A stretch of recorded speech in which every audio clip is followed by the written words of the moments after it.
Welcome to episode 26 of Tales from the Walk-In. This is one of your hosts, Hot Sauce Tuna Sandwich. Sitting across from me is... Strongback Zaddy, a.k.a. The Professional. What's good? What's good? Focus. All right. And your girl, HBK, Happy Dappy Froyo, HAPINAPIFROYO. Today we have two special guests. One person who I've known and had the pleasure of bar backing for way back in the day, the homie, the one, the only. Throwback. Colin Lukasik, man, welcome. Lukasik, Lanzik, same thing. Oh, Lanzik, I said this shit wrong. No, it's all good. I'm sorry. It's all good. And Misty Blu, I've heard so much about you. I think this might be my first time meeting you. Well, it's my pleasure. Is she making you nervous or something today, bro? No, but I haven't been to fucking sleep. Have some of my pre-workout. I know, right? Yeah. He's gonna start having the Christ. shakes over here. Yeah. Hell yeah. This is Nice and rush. He's not gonna know what to do with it. Man. Jeez. Relax. Ooh. Breathe, big fella. I'm breathing. I'm just not awake. But, yeah, let's get this fucking going. How was it today, Clay? But not today, this weekend. How was your weekend? It's cool. Quit my job yesterday. Fucking hey, congratulations. Yeah. It's a new beginnings, baby. Yeah. Slow rolled that information. Yeah. All right. It's time for change. I don't know how they feel right now. My bar manager called me yesterday. He was like, "Give me a call back when you get this voicemail." I was like, maybe not. Wait, did you quit properly? No. No, you just rolled out. You just no call, no show? No, it was a no show, but a text. Oh. That's better than a lot. So Yeah. No. I communicated. Hey, I ain't coming in today. there it is. I ain't feeling it. There it is. It'd be like that sometimes. Yeah, this last weekend was dismal. It's just, Yeah. I don't know. It's gotten a lot slower in the past 2 weeks. Like I'm gonna. I forgot that there was this lull because I worked in service industry in Nashville for 6 years. I forgot there was a lull between early August, and then late September. Mm-hmm. We have like a 2-month lull, and then it gets back crazy again. We got football coming back. I wish I could say the same for us. Yeah. Because Different realms, right? well, Jim and Drew decided to throw a couple of events on the same fucking day. Surprise. What'd y'all do? And we had the sweet tea dance that started off at noon on Saturday and rolled directly into fucking whiskey disco. But then they also booked a fucking like private party on the rooftop. And yeah, it was just a fucking lie. It was real intense coming into work. And I was like, what the fuck is happening right Y'all now? need a fucking communication board. yeah, Yeah. that's where it starts, right? You need to be prepared for that. Right. I mean, like, and that's the thing. Like, that's whenever I that's where my frustrations come in because it's like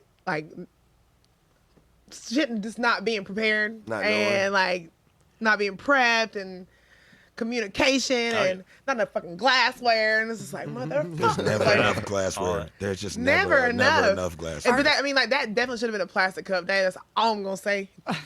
Jim.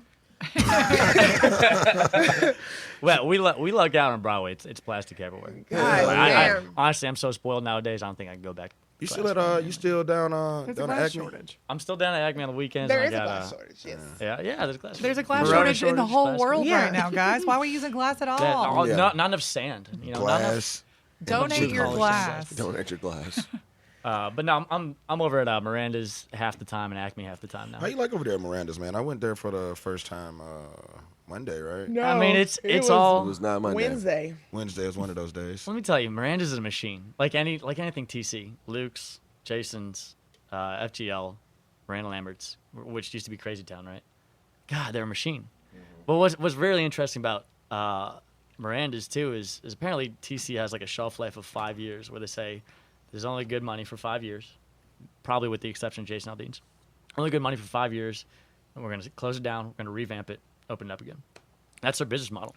And right now, under Miranda Lambert's name, they're killing it. But it's this is kind of working on 6 years on Broadway. I've never seen anything like it in the sense of it's 95% women that, A, don't give a fuck if there's a guy there or not in the vicinity. They sure the fuck don't. Oh my god, it's funny to watch because like guys will try to infiltrate, a group, and there's so much mob mentality in the room. These girls are like, get the fuck out of here. It's hilarious to watch. Yeah, so. they always sound like up on the little fucking like pedestals, like or what? Yeah, like fucking 5 girls. I'm like, y'all motherfuckers can't all fit up there. Like there's also like others like separate, and others like. Yeah, and they're they're looking at each other's eyes, and they're dancing, and they're just having the time of their lives. And there's no faulting that. They're just living their best life. I've never seen anything like it. It's the mob mentality in that venue is just hilarious. But besides that, it's consistent. It's new. It's 3 months on Broadway. And it's insane. It's crazy money. It's only been open for 3 months? Yeah, 3 months. Wow. Crazy money. I never go down to downtown, but whenever. I mean, like, I've been venturing out here lately. Yep. Well, that's the perk of the job. I say perk in air quotes and sarcastically, but that's the perk of the job for a supplier rep is you have to see and do everything in every market. So I think Colin knows. The last time I was on Broadway before I got this position was for an Acme event. Which kissing Broadway. It wasn't really Broadway. Yeah, it isn't. Acme's not really quote unquote Broadway. It's still on Broadway, but it's you talk about off the beaten path. It's kind of like the first spot or the last spot of the night. Yep. Yeah, nowadays our demographic is so old. It's definitely the first spot. Mm-hmm. Really? I mean, because like that mean more people are going to the first floor and just more things going there than the rooftop. Yeah, and it's off the beaten path in the sense of like it's very unique to Broadway music. It's not Luke Bryan shoved in your face. It's not fucking Miranda Lambert. Right. Sorry, Miranda. That worked. It's not that shoved in your face all night. Brad Paisley, all that. It's a lot of bluegrass. They go bluegrass to like a disco DJ or a hip hop DJ. They're 6 to midnight. They're weird, and that's the appeal of it, right? They're very unique. But, I also do want to introduce Misty because I think she's a very, very prominent figure in the Nashville service industry. She's been here for a while. She used to work at Whiskey Kitchen for how many years? Yeah, I opened Whiskey Kitchen in 2009. Late 2008, early Open 2009. Whiskey Kitchen. I love that. Yeah, so this was back when it was one of only 2 restaurants for M Street. Yeah. Street. Now Missy's out here beasting in the streets. I know, right? Go, Chris. What was it, Virago and Whiskey Kitchen, right? It was the old Virago, the OG Midtown. location. The one in Midtown. Yeah. Which is now a Sunday cookie spot. It was several things before that, though. Clay, you worked in that place. Yeah, I was at Aura. Oh. Yeah. That's right. That's where I got my start. Huh. Yeah. I remember that venue. Unfortunately, I got my start in someplace less glamorous than M Street. What, the Go? I bartended. First bartending job I ever had was on 2nd Avenue in a bar that rhymes with Schmayote Fugly. Nice. It made you into the boss that you are today. So there you go. Y'all. Just fucking running people. Missy be out here getting their fucking money. killing it on pre-workout. It's like getting it the fuck in. But no, I introduced Misty as Miss Brown Forman. I've known Misty for almost a better part of a decade now, right? Yeah. But one of my great friends, honestly, it's a pleasure knowing you, but one of the best business people I've ever met in my life. Cheers to that. Cheers. But also she, I'm going to butcher this. I would say you're brand champion, a.k.a. Miss Brown Forman of Middle Tennessee, and you were the first woman appointed this position, which is a huge deal in talking about the flagship Jack Daniels. That's a huge position, right? So, yeah, kind of. I'm the market manager for Brown Forman on-premise, which on-premise is basically what we know as the walk-in, right? It's every place that's liquid to lips, from your bars to your restaurants to your hotels to Bonnaroo to the Nissan Stadium to any festival you've ever gone to. If you can buy one drink at a time, that's on-premise. So that's my market for Brown Forman. And, yes, Jack Daniels is our workhorse, but we have, obviously... Yeah, they are. You got them all. And this was a good old boy network before I got hired in Nashville. So, Yeah. I'm the first. A lot of overalls. a lot of gray hair. I've had to learn how to golf just to keep up with these boys. Oh, I'm that lame old lady that golfs now just to take a meeting on the golf course. Never been. Meanwhile, I was that cool old lady that was just like shot a Jack on the rocks as a chaser. You're still that cool lady. Well, as you're drinking Prohibition. Yeah. so did you have something to do with Felix's housewarming party? Yeah, so let's keep it in air quotes up on a high level. We supported Blanco's opening here in Nashville and how great of an account they are for Brown Forman and their management team. We supported them Subsequently, Felix is a very good friend of mine, and he was also moving into his new home simultaneous to that. And so we were able to support with some promotional. Look at Misty fucking work. You better fucking work. You better work this. Brown Forman gives a lot of support over Nashville. I thought that shit was cool as fuck when I saw it online. I saw the picture. I was like, how the fuck did he pull this shit off? It's fucking Felix, man. I know, but I know. Like, it's just Felix. He paid up though. I suggested he come and do a workout class because I teach fitness too, and he actually said yes and brought his mother, his friends, his boyfriend. We had 10, 12 people in that class, and he paid the dues to get the booze. So. That's real. That's real. Yeah, that's cool. Yeah. Jesus Christ. Hey, Colin. Just so everybody gets to know about you. Just tell people where you're from and like how you started your service career in Nashville, man. Yeah, man. So I've been down in Middle Tennessee for a better part of 22 years. Came up here when I was 10 from Chicago, but I went to MTSU, et cetera, et cetera. At the time, I was working at a steakhouse down at the Chop House in Murfreesboro. Ironically, like year 5, I was working there. I was still going to school, and I started at the Goat, pretty much right across the street. And the Goat is where I met Misty. But the Goat, it's attached to the LC complexes, if you guys know what I'm talking about. But it had 2 sand volleyball courts down there. And I just started getting into sand volleyball. It's my jam. I still can't play competitive 2-on-2. But I opened that bar knowing that I was probably going to run the courts there, and lo and behold, I kind of manifested that into existence.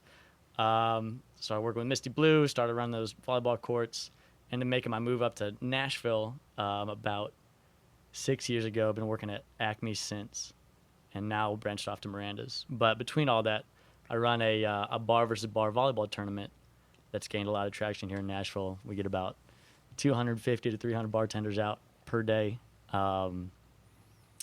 every Tuesday from 1 to 6 with a lot of debauchery. Man. And one of the main reasons I talked to Misty about coming on this podcast with me, because Jack Daniels, Brown Forman especially, was a huge proponent. I'm going to say Jack Daniels in this one. Yeah. Jack Daniels was a huge proponent on getting bartenders out there this year. I've only run the business for about 2 years. It's called Battle on the Beach.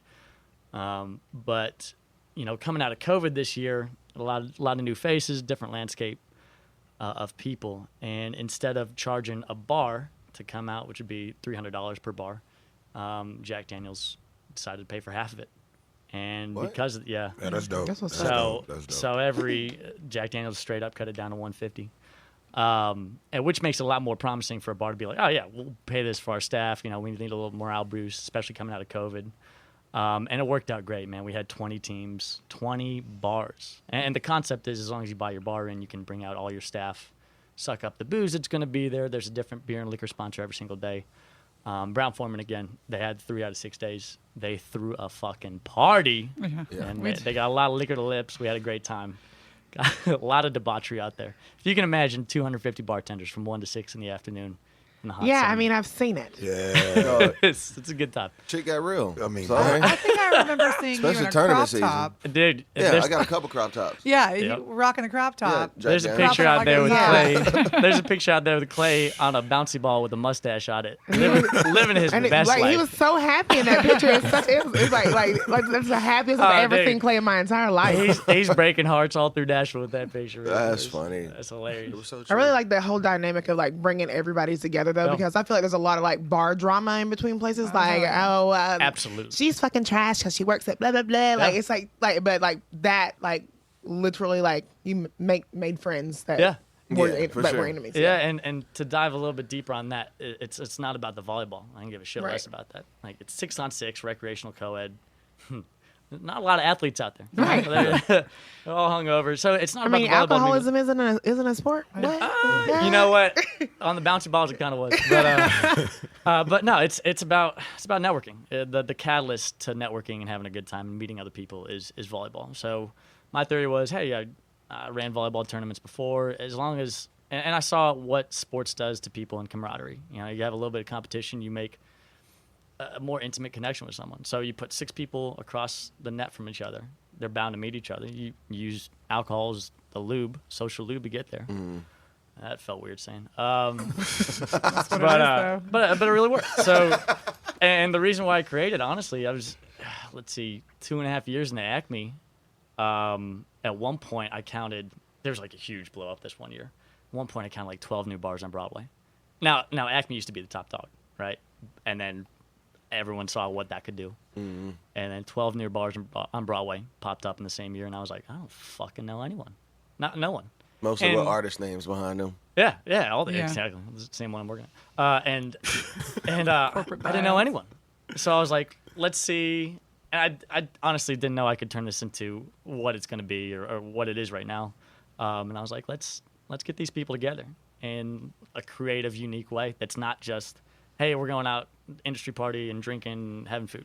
It's a little bit more than that. You know, it's about more camaraderie and more just meeting random people. And that's, that's where it starts.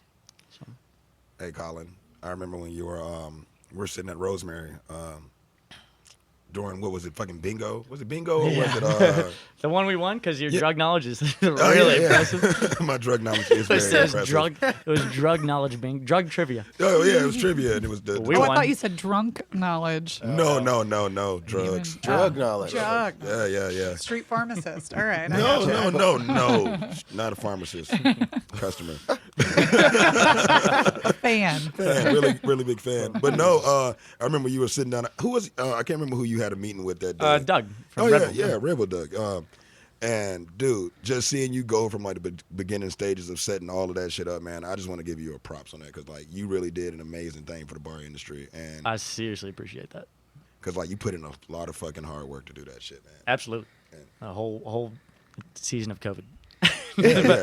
But people were ready to kill each other during tournament day. Yep, and I got on the microphone every single day. I'm like, I promise you guys, no one gives a shit about volleyball until the last day. Bro. Like, I'm going to hold you guys to that. I know it's going to happen. We fucking had the ref come down off his seat. Yep. And like, hey, y'all are stressing me the fuck out. Y'all need to calm down. I'm like, my bad, bro. Like, fuck, it's win or go home. I had drama on the other side, too. There's one girl that was like, one of her ex-boyfriends was playing.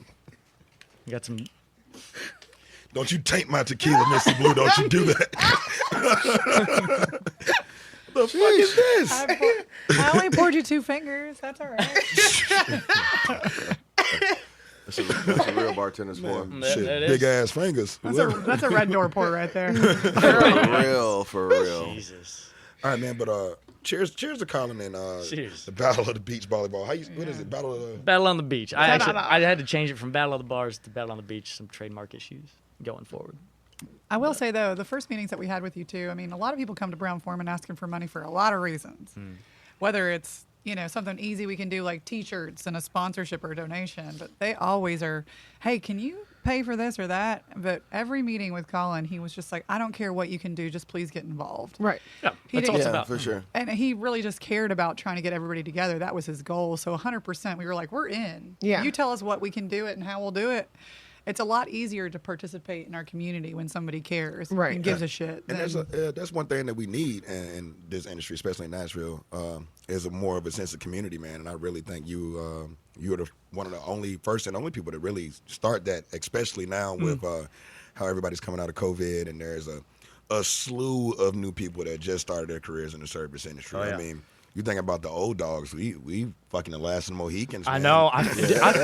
There was a couple of industry parties. Like you made recently. it sound more glamorous than what it is. There's a couple of industry parties I went to recently, and I was just looking around, and mind you, I throw a fucking prominent volleyball tournament for bartenders, about 300 of them, and I went there and I was like, I know about 8% of the people here. I used to work with you back in 2000. What? But there's a lot of new faces. It's crazy. It's probably about 75% like new people because a lot of people quit. Yeah, a lot of people quit. A lot of people left. Only fans in real estate. Right? Well, you think about it. It's like they're talking about how everybody's so lazy, this, that, and the other. Hell no. For all these generations, all of us, we all knew in the back of our mind, if shit falls apart, I'm going to go back to bartending. Right. It doesn't matter what you did in your life beyond the service industry, or if it was your career. It felt like the stable place to go. And, and then all of a sudden during COVID, it was not the stable place to go anymore. And so people felt like, oh, shit, I've been, committed to this boyfriend for so long and he's going to leave me. I'm out. It's such a weird thing, man. Because, like, bartending, my dad always said, man, like, there's 2 fucking jobs you need to know. Be a bartender or be a fucking lifeguard. Well, Motherfuckers gonna drink and motherfuckers gonna drown. that's true. That's true. That's funny. But it was always a thing that you could fall back on. I know, Right. like throughout like just my career as a human being or whatever the fuck, like I've done so many different jobs and I've always fell back into the restaurant industry. And it was just something that was always safe and like felt like it was what's the word I'm looking for? Recession proof. And then we found out with COVID that It's not. nah, that's just not recession proof. Well, it's recession proof, it's just not like pandemic proof, Yeah. Because any other situation, man, if say if the the economy like crashed, people are gonna drink more. We make more money when stuff like that happens, Oh, you know. But motherfucker, if people can't congregate, we don't make money. True.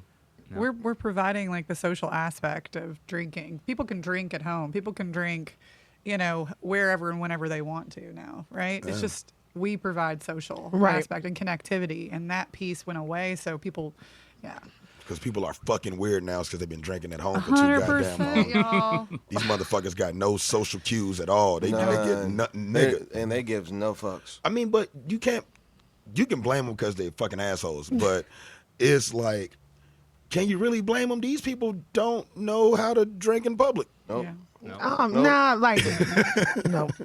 All those kids, so we had like a whole group of like kids that are all service industry in last night, and they were at mine and Vic's bar. Sometimes they're the worst.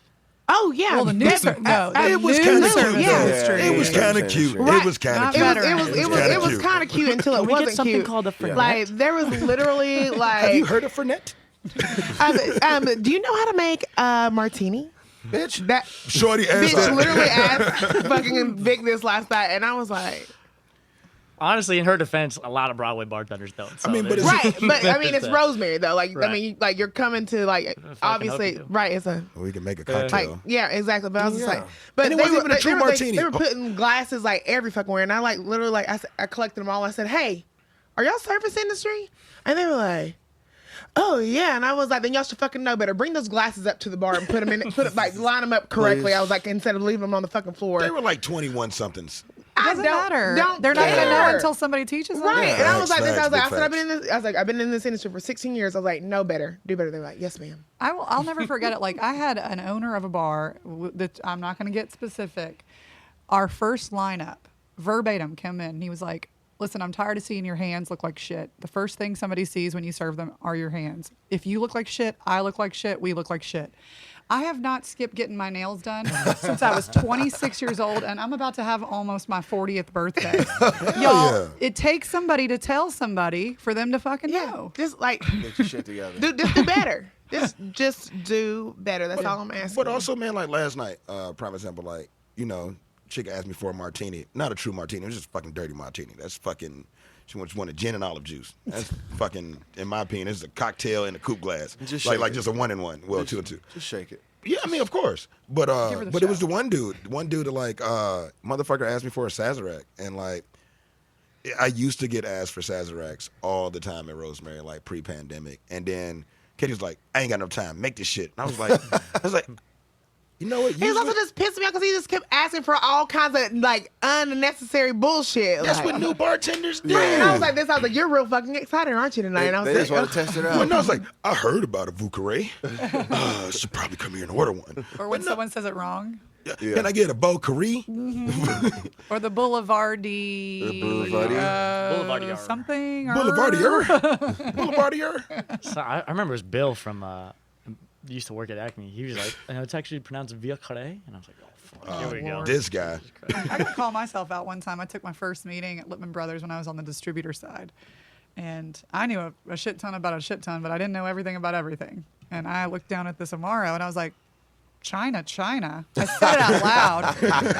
I said it out loud as a question. And I was tasting with the crew that opened Attaboy. Just so you know, we've all got to grow. That's hilarious. Is it pronounced like a- Kina Kina? Yes, Yeah, but this yeah. was a decade ago, and I was like, and I said it out loud, and then I Googled it. I was like, But so anyway, about this Kina Kina. honestly, So this- that's all above my pay grade. Now I don't you even know wanna what you're drink. talking about. I'm back, baby. So I do want to get Misty's background. Like, where did you get your start from?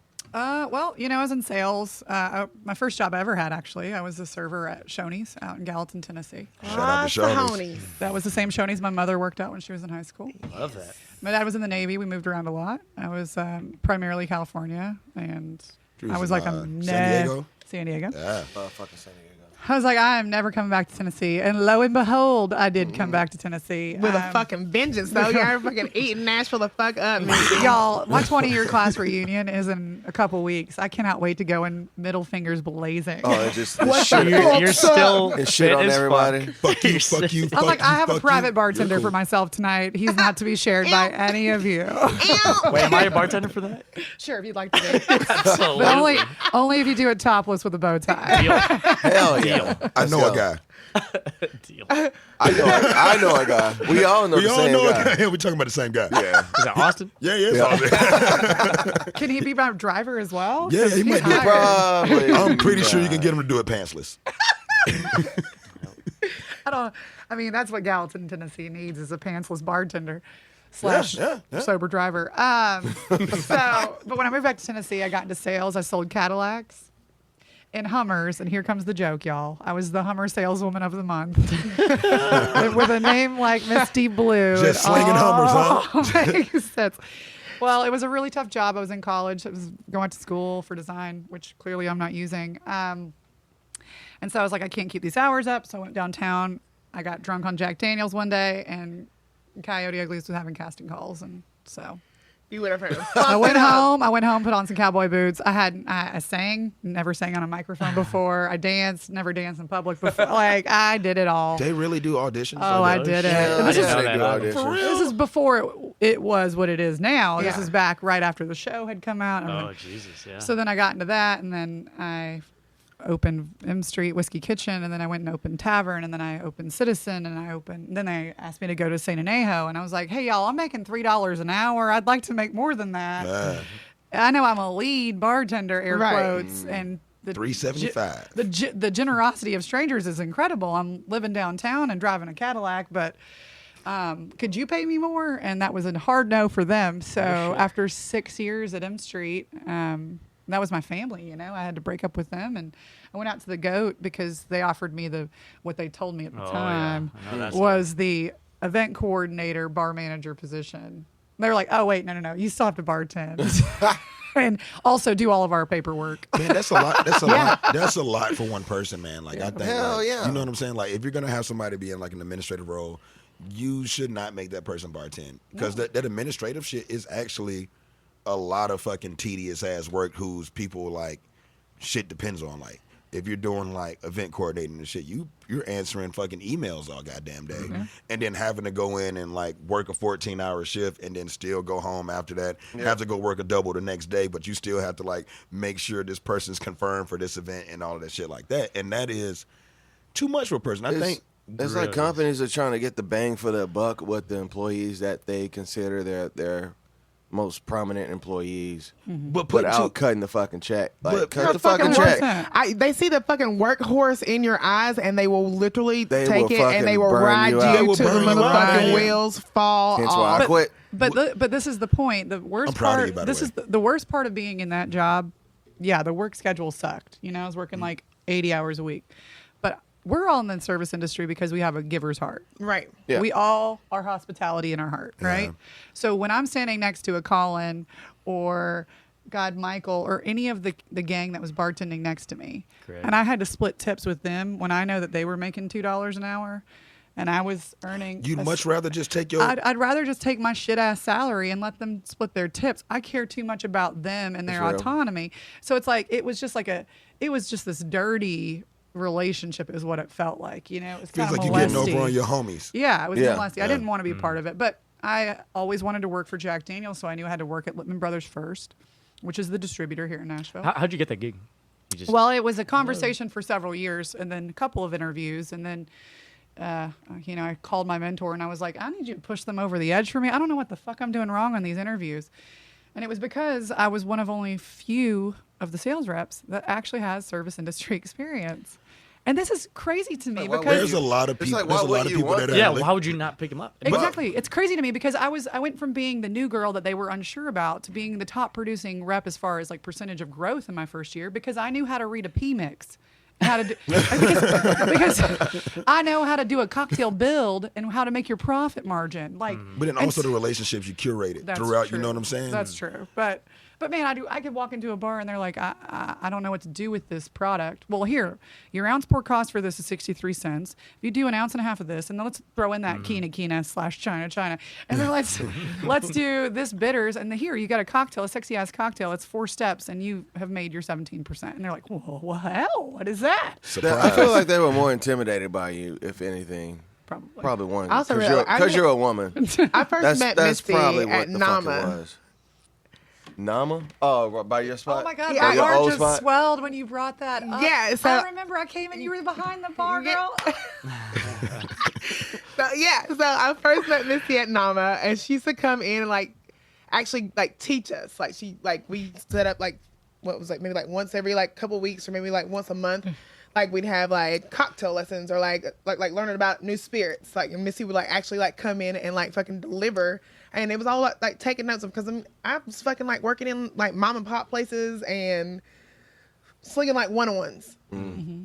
And you were my first experience. Oh my God, that makes my heart so big. To this fucking nightmare that I live in. I'm just kidding. But you invested, right? Yes. You invested. You Yes, dialed I down. did. There Yes, you go. I did. But I really appreciate that. I remember that to this day. I'm just Well, fucking Misty. you got to be a nerd in your heart sometimes, and for me, it's for spirits and people. And after Lipman Brothers for 5 years, a little bit more than 5 years, then I got my dream job. I never thought it would happen. I thought I was going to have to work at Lipman Brothers for 20 years I was to going to get say, this. how long did you knock on that door? Well, honestly, I was knocking on that door when I was behind the bar at Whiskey Kitchen. So all in all, probably a decade of my life. I actually applied for a job with our agency 7-8 years ago, and I didn't get the job. Somebody else did. No shit. And now I get to direct that person about how we're going to use our funds. You in our better market. motherfucking go, Misty. But it's full circle because maybe I wasn't suited for that job. Right. Maybe this is the job I should have had. Yeah, But for sure. You talk about manifesting your own destiny. That's just impressive. You know what I mean? Yeah. Know what you wanted. And in the position you're now, the first woman to be in that position, and that's a fucking huge position for a type of company that's predominantly, probably 95% males the whole time. Actually, Brown Forman's making strides, y'all. They were the number one diversity Now. and inclusion employer in 2020. No shit. Really? Nice. Y'all, Are you the mold for that? Well, no. I mean, I think Brown Forman and I mean, I because what's with Speedy Works Nearest. yeah, Uncle Nearest. Nearest, yeah. I mean, because when I was listening to what they were doing and their what is it their board of directors or some shit like that is all women. Yeah. Yeah. You know what I'm saying? Yeah. All fucking chicks, and I think that shit's lit. Yeah. Shorty the bottom. that did the Master Distiller. She won Master Distiller of the Year, Mm-hmm. first black person and first black woman, just 2 in 1. Everything. It's just everything. Did you hear about this cool shit? Okay, so Jack obviously has invested a lot into Nearest because that was our first master distiller. That's our history, right? But they put in dollars to support a scholarship to get people in our age, whatever we are, that's different than what the average guy is standing there behind a still. The master distiller looks the same the last 300 years, right? So Same guy. Same guy. Same picture. Same last name. You know what I mean? So, but the scholarship is to promote people getting into this industry, and not just in the master distiller, scientific way, but also down to the grassroots of business, and so that in 20 years, all the women and all the men of color and everybody in between has an opportunity to work because we have the experience and the knowledge, and. You can't just snap your fingers and expect somebody to know what they need to know, but you certainly can educate people. Because you don't know what you don't know. Yeah. I actually had a conversation about that last night. Somebody was just like, man, Last night or this morning? Let's be right in the middle of both. We'll just put it right in the middle. We'll call it dusk. But no, I mean, it was you can't be mad at people for and we were actually talking about the young kids that came in and They don't know how to act. I mean, this is them like feeling like they've jumped into a position and they feel like they hot shit because we all felt like we were hot shit when we first got a somewhat grasp of the job. Yeah. And then he's like, man, you know, can't be mad at them because they don't know what they don't know. And we got to, and it's almost like what they told me when I first started serving back when I was 15 and a half years old. It was, you're not a teacher. You're a Boy Scout. You're a guide. You're helping your buddy. You're not their teacher, right? So, but if we all think of that way with this new group of people, and we're like, you're by my side, let me coach you and not teach you, they'll get excited by our energy. Ideally, fingers crossed. I'm utopian thinking. I'm sorry. I'm hopeful, but because like I said, that glassware shenanigans, you know, I would have ripped. I mean, but that's something that we would just do, not even thinking about. Like when we go to restaurants, man, we stack our plates just off of nature, right? Yep. Yeah, you talking about like if we're dining out. I did that shit at Nudies that night. We was on the fucking rooftop for that industry party. I literally I said, can I take this trash can? And I wheeled that motherfucking trash can around that entire rooftop and cleaned up motherfucking, there was plastic cups every fucking where. To the point where the owner was there and he was like, literally made them go find me. The older when was this? They call him Big Daddy Bill Miller. Is that what they call him? Listen, wow, what you call him? That's what he kept telling me to call him Big Daddy. He made them go.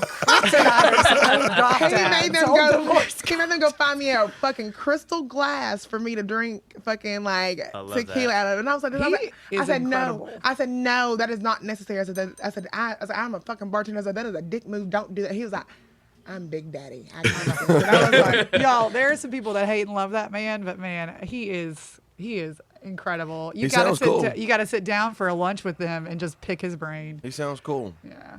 Sounds super cool. Was that the first Nudies party? The service industry one? Yes. Is that the one with the bartenders? Can we just not repeat the one that? we got kicked out of. The one that were all I'm sorry. trash. First Nudies party. Yeah.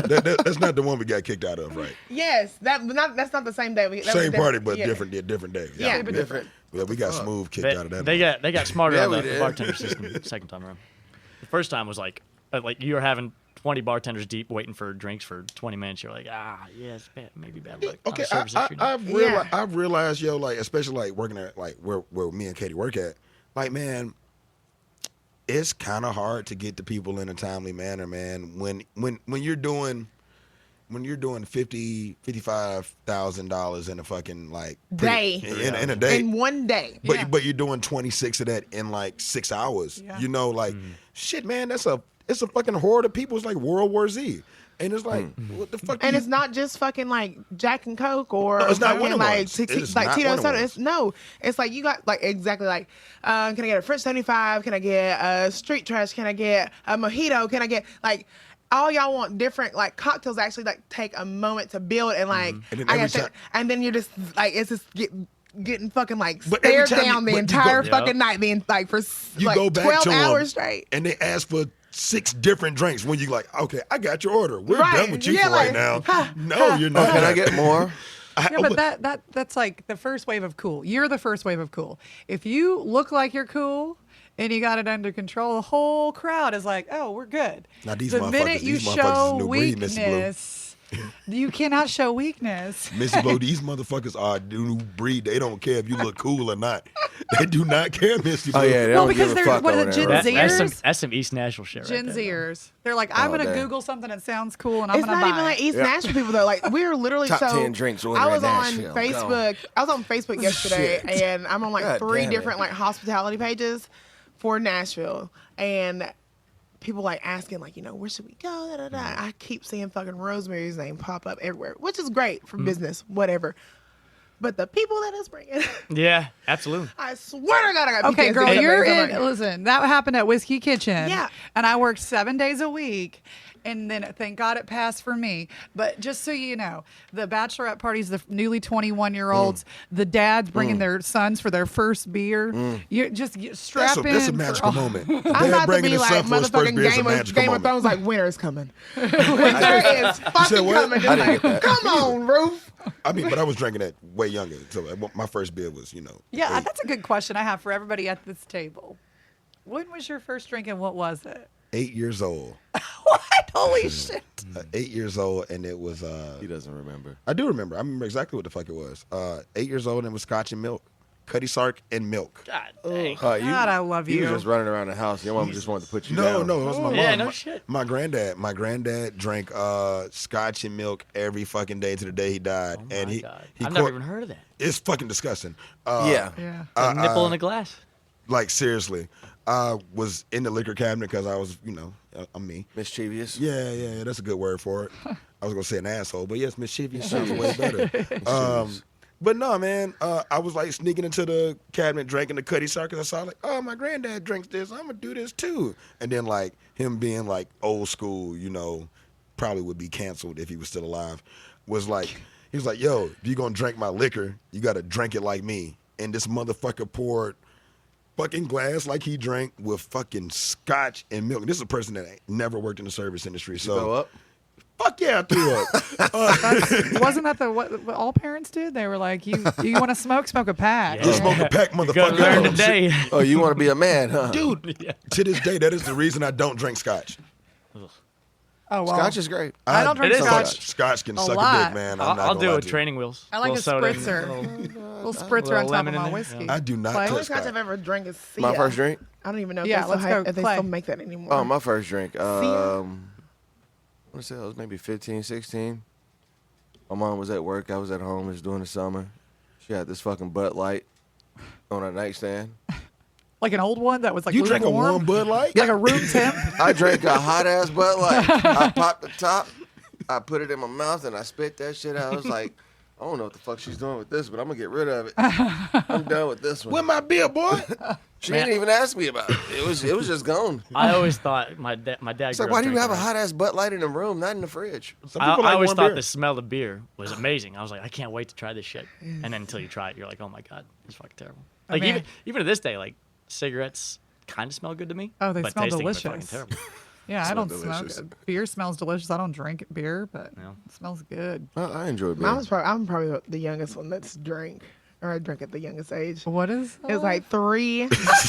girl? My grandmother, like, whenever she used to pop a bottle, she would let me suck the head off That don't count. That of the don't count. beer. That does count. I guess that does. That like, does like, like the count. foam? Yeah, just going like suck up, like, but it was like everybody's beer. I would do that. Were too. you teasing?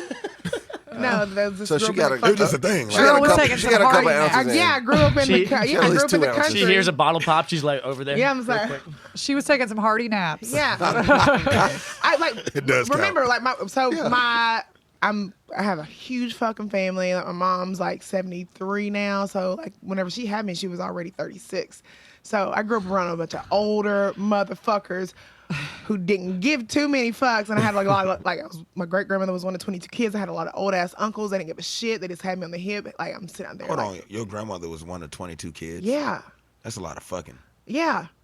Same man and woman. No shit. I mean, My that's dad's one of 12. Yeah. And then none of them were twins or triplets. They just They was fucked just- a lot. Well, they just had kept It's like, There I were mean, I 3 guess what sets else of are you supposed to do twins. back I then? mean, huh? Yeah, they were- motherfuckers couldn't pull out a driveway. 3 sets of twins. Yeah, like Like, yeah, but I'm just like I don't know. It's like alcohol in my family wasn't really like shunned upon. So you just on hips, like Yeah, my nanny used to keep fucking vodka in a spice jar, like the little plastic just spice jar, and she would keep that in her purse, like wrapped up in her handkerchief. So whenever she got off from work, she would like take a sip of it. she got handkerchief vodka? She had butterscotch candies, handkerchief vodka. Yeah, And the watermelon candy, the one that's in And the it, watermelon. right, and it's not good. And it wasn't good vodka. It was that motherfucking chimichata, like that come and get you. Like that's the shit that she used to That's fucking a get. mixto, girl. Yeah, That's bad. That's bad for the kidneys. Yeah, I'm just like Jesus All right, Christ. Colin, what about you? yeah. Oh, my first bevy? Honestly can't remember. I didn't get drunk until I was probably 17. Nigga, you Mormon? Nope. I was late. I was late on a lot of things, but no, I didn't get drunk till I was 17. I think I had a beer when I was like, what, 13? I smoked, Okay, well, there it I is. smoked a lot of pot from 13 to 17. Fuck. So And there, then- that was your drug of choice. Or Yeah. your drink of choice. Yeah. I mean, yeah. pot happens. I think pot happens for most people when they're like 13. We used to get fucked up on Zima. Nowadays I can't smoke. I cannot Fucking smoke middle anymore. school. Zima. Me neither, dude. I am I got horrible slipped on a weed. Zima. I'm awful. Zima I'm so and- weird on I weed. got I am slipped- I got slipped a uncomfortably Zima. weird on weed. All the coolers. Catfish, I drank that's this much of the that Zima, and I was like, I'm hammered. Catfish. That's one of the producers. He gives me weed, and I'm Yeah. horrible We on used to weed, put man. fucking Yeah. Skittles in it. I like it when I'm ending a night when I'm already pretty buzzed and I'll take like a couple hits. And I gotta no be home filter. with weed. Yeah. Gotta be I home I with can't weed. smoke. I gotta eat the edibles. I cannot smoke. Misty Blu, what's your first drink? Oh, well, I had a sip of a drink. Like I said, someone slipped me a Zima at a party. His name is Mike Hines. He now runs Nashville Barrel Company. We're still friends. Shout out to out Mike. to you, Mike. Shout out to Mike. Cheers to He Mike. tried to get me to drink a screwdriver before that. I was like, this orange juice tastes like asshole. You knew what assholes tasted like back then? Oh, Yeah. I don't know. But but no, my daddy was a deacon. And so I didn't drink until when I was 21. Really? And my ex-boyfriend was a pro BMX rider. No shit. And I was living in LA, and we broke up just a couple months before my 21st birthday. So the team got together, and so like my friend Dwayne, who ran the DC team, we met up at this bar in LA. Y'all, this is a good story. And I he's feel like, you told me this. yeah, he's like, I'm just gonna get you what my girlfriend drinks. You'll love it. Vanilla Stolian 7-Up tasted like cotton candy death, and I was like, this is terrible. No. And then he's like, all right, well, then try this. And it was like some rum and something. And I was like, this is terrible.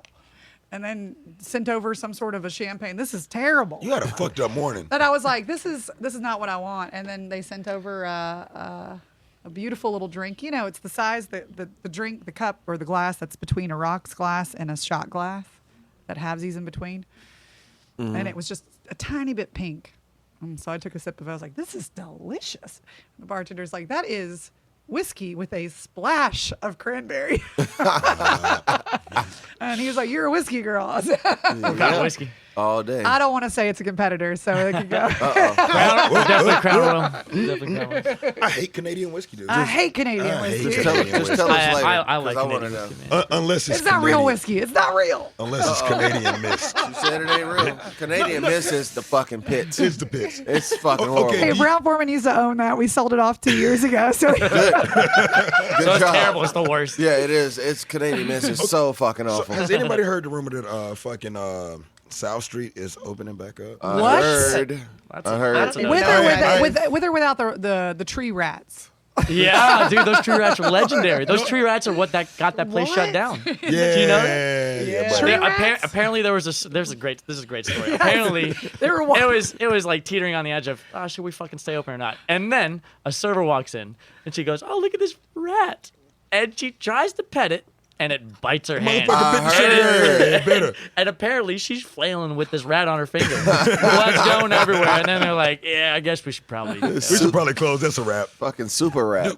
But no bullshit. South Street's happy hour was probably the best happy hour in Nashville. Fire. This, the neighborhood street pharmacist Yeah. was also the bartender. You didn't have to go Yeah. anywhere. It was all Steve- one. Hey, Steve. Steve was not a street pharmacist. I was going to say Steve and Rob, Bobby I thought it Two was Times and Brian. Steve. We're Right not there. talking about the same Steve. are we? Dude, Oh, Steve. Old man Steve? Old man They Steve? just Oh, moved Steve, to that was an Florida. actor? Yes, we Oh, talk I about the love same Steve. Oh, Steve. yeah. Everybody Old man loves Steve, baby. God, I Harold. had a crush on him My for dick's too 4 big for minutes this. of my life. That's Steve. You can only have a crush on Steve for 4 minutes. 4 minutes. We went on a date at Bricktops. He was drunk when he showed up. He tried to walk me to my car. I was like, you done. You are fucking done. You just whole ass ruined He's- that one. He is the rock star, fucking I epitome of I like an Mark. old love divorced Steve. dad who plays golf occasionally. Steve ain't doing that. Shame and regret. And you're like, you're sexy. I don't know what it is about you. I love Steve. You know, Steve. I don't Steve's think cool. Steve has any shame. No, he doesn't. That's No. why I No. wasn't attracted to him anymore. But dare I say, man, Steve. You can't put it all out there in the first 10 minutes. you know? for a few Gotta years, leave some man. mystery. Steve was, in my opinion, the best bartender in Nashville at one point, man. He was dope. Yeah. like, Maybe that was the appeal. And you know what? Funny enough, Personality. working. Sexy-ass I was gonna bartender? say working behind the bar with them from an efficiency Broadway. Like, can you manage everything at the same time? He would get stressed out if there was more than 3 people, right? Where you know, doing volume bartending, you know, you couldn't drink at Acme. You have to do the typewriter thing, and you have to look people in the eye and be like, I'll be right with you. He couldn't handle it. But his intimate conversations, his one-on-one was so fucking, it was right there. It was artistic. He was really with Yeah. it. So from the entertaining side of bartending, you know, he would milk the tips. Now, there was a question that we got into that I want to say earlier when we were talking about craft cocktails at Rosemary versus a different demographic, the bartenders downtown, which, are debatably bartenders. They're slinging 6 beers. They're bartenders. Right? Yeah, yes, of course. Yeah, we're not going. You entertain people, of course. In And any I say capacity. that from my perspective, I'm fucking one of those. They drink slingers. Yeah, exactly. At the end of the day, though, I would say working at Miranda's especially is like the cheat codes to bartending because it's so easy. There's 5 beers in a can. There's no menus. it's cheating, and then people just give you money. Yeah, but that's breeding the wrong kind of consumer, though. Unfortunately, it's breeding the wrong kind of consumer. And yeah, it's annoying to do the Negronis and the all the other bullshit in the world. But don't you want somebody who comes in and is willing to try something new? Because all on premise does is feeds off premise. It feeds like it's liquid to lips. You trial run it. You taste something new and then you go and you buy it at home. So if we're not doing that, we're not facilitating that anymore. We're not doing what we're set here on this planet to do. We're just like order takers and we're just That's a great point. And then there comes an experience and entertainment with all that. But I have a question to you, Misty. How many? I guess what's your ratios from on-premise to off-premise? What's that look like? And Jack and Cokes are debatably the most popular thing on Broadway. Number one call drink in the world is Jack and Coke. It's the number one drink in the world. Yeah. And this is everybody asks me, who our competitors are. My competitor is whoever is number 2. Probably Bacardi, maybe. So no, right now it's Tito's and soda. Oh, that makes sense. But it wasn't 2 years ago. Casamigos coming up strong. Fuck no. Why are people drinking Casamigos like crazy right now? I can't stand it. I want to talk about this. I want to talk about it. Casamigos is getting blown up right now because of us. And when I say us, I'm talking about the black people.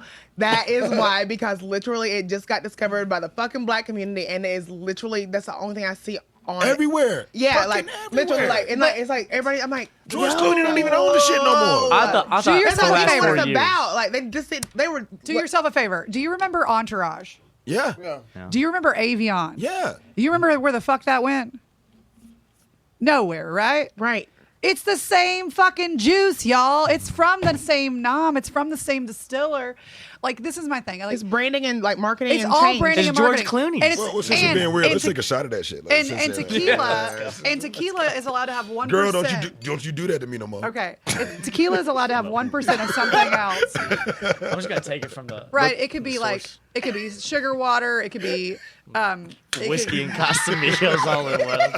But I'm an animal, but hold on. The thing I've heard about Casamigos is they do put additives. They do. into Every their tequila does. So does Tastes like Class vanilla. Azul. You pay that much. It does. That's my thing, and that's Flavor. what it is. Like, It is Claza Azul, y'all. It's the same distiller. It's Claza Azul. It is Casamigos. It Sorry, is Avion. we're leaking all the secrets. Yep, It's right here. all the same shit. I don't I just don't want nobody knocking at my door later. I ain't gonna lie to you, man. No, I fuck listen, with- my thing is like when those Animal. those bachelorette parties are like, I only drink Casamigos because it's the smoothest tequila. I'm like, Yeah, girl, but no, it's shut not. the fuck It is up. not. No, It's not. really Oh my fun. God, you are an animal, Misty Blue, and I like it. I'm gonna be the unpopular opinion here. I think, and this might be my alcoholism talking. I think at the end of the day, I'm a lady. at the end of the day, ignorance is You are a bliss gentleman. when it comes to a lot of alcohol. Ignorance is bliss when it comes to a lot of alcohol, and I would debatably say it's about the destination, not the journey. Yeah. But again, that's my alcoholism talking. So it's alcohol's like food. Everyone has a different palate. For sure. Et cetera, et cetera. Like You like what could you sell- like. I don't I like could it. sell It's too sweet Jaeger for me. bombs to a 60-year-old lady and be like, "Hey, you remember this time that you took a Jaeger bomb? Let's do that again. It'll take you back to the good times." You know what I mean? God. So yeah, of course. What What are you trying to do with her? Also, And it's on me, old lady. It's on me. This to have a is really mom's solid on me. That's BM the fair. next morning because it's Yeah. a digestive. But, So right, but at the end of the day, you won't have Geraldine to take finna your get loose. Mucinex or Mucinel or Jesus. whatever. at the end of the Christ. day, I'm selling a good time. Yeah. Right, and that's essentially. Well, that's at how you its bare selling, Colin. bones. Well, thank you for holding the torch for the community here. Of getting 60-year-olds drunk But off Jaeger. at the baseline of alcohol, then that's slide what to the it's DMs. that's what it's about, right? She ain't got no DMs. He's sending her a letter. You know. He calling on the house phone. Listen, I'm a sucker for a good handwritten note. Unless it's on my phone. windshield, and I'm like, this is probably a stalker. Yeah, that's creepy. My only issues with Casamigos is that, yes, because it's now popular, that's what everybody expects to be served. So whenever they're like, can I get a shot of tequila? And I start pouring, Yeah. Yeah. That I'm one sorry, pisses me off. what? No bullshit, man. Luna. I still is drink Luna, solid. too. Speaking of some really Luna is a delicious, solid high-quality tequilas, Brown Forman's portfolio includes El Jimador, Oh, yeah? which is 100% agave and at a better price point than Luna Azul. as well as Herradura, which is the oldest hacienda still producing tequila in Mexico. You got really close to the Older microphone when than you what say you think is the oldest tequila. You're wrong. It's Herradura. I don't say it right because I'm not from the Mexicos. You gotta trill the R's. Herradura. Girl, if you don't plug that pretty shit, good. plug that shit. She just did. She just did like Both motherfucker. of 'em. Yeah, Hey, both and of 'em. that ultra, we're doing a rooftop shed and swim. So I try to merge my loves. Working out and drinking a lot of alcohol is my life. Cheers to that. So we did the Grand Hyatt. We've already done one. We're doing our second one on Sunday coming up, where you work out a high intensity interval training workout. You sweat your. Sorry, can I say? AKA dick? Yeah, You you can can say say big. You You can can say that dick. You can say Put the dick. balls off. Sweat your Genitalia. bleep off. Zaddy's listening to this. Phallus. And then you swim and drink, and you get 2 drink tickets.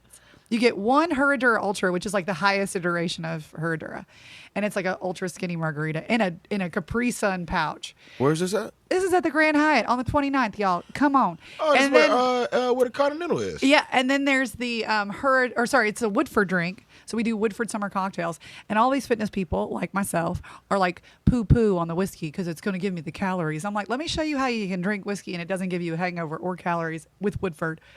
So we do it, and they get hammered because they've just been working out in 100 degrees. Is Woodford Brown Forman? Yeah. I didn't know that. When I was working at I love Woodford. That was my first whiskey love. Colin, Yeah, where's no shit, that same. fucking Really? place I That worked at? basil. That one place I You worked talk at. more about that. Well, they can discuss. Let's discuss. Oh my god. Fucking Woolworth.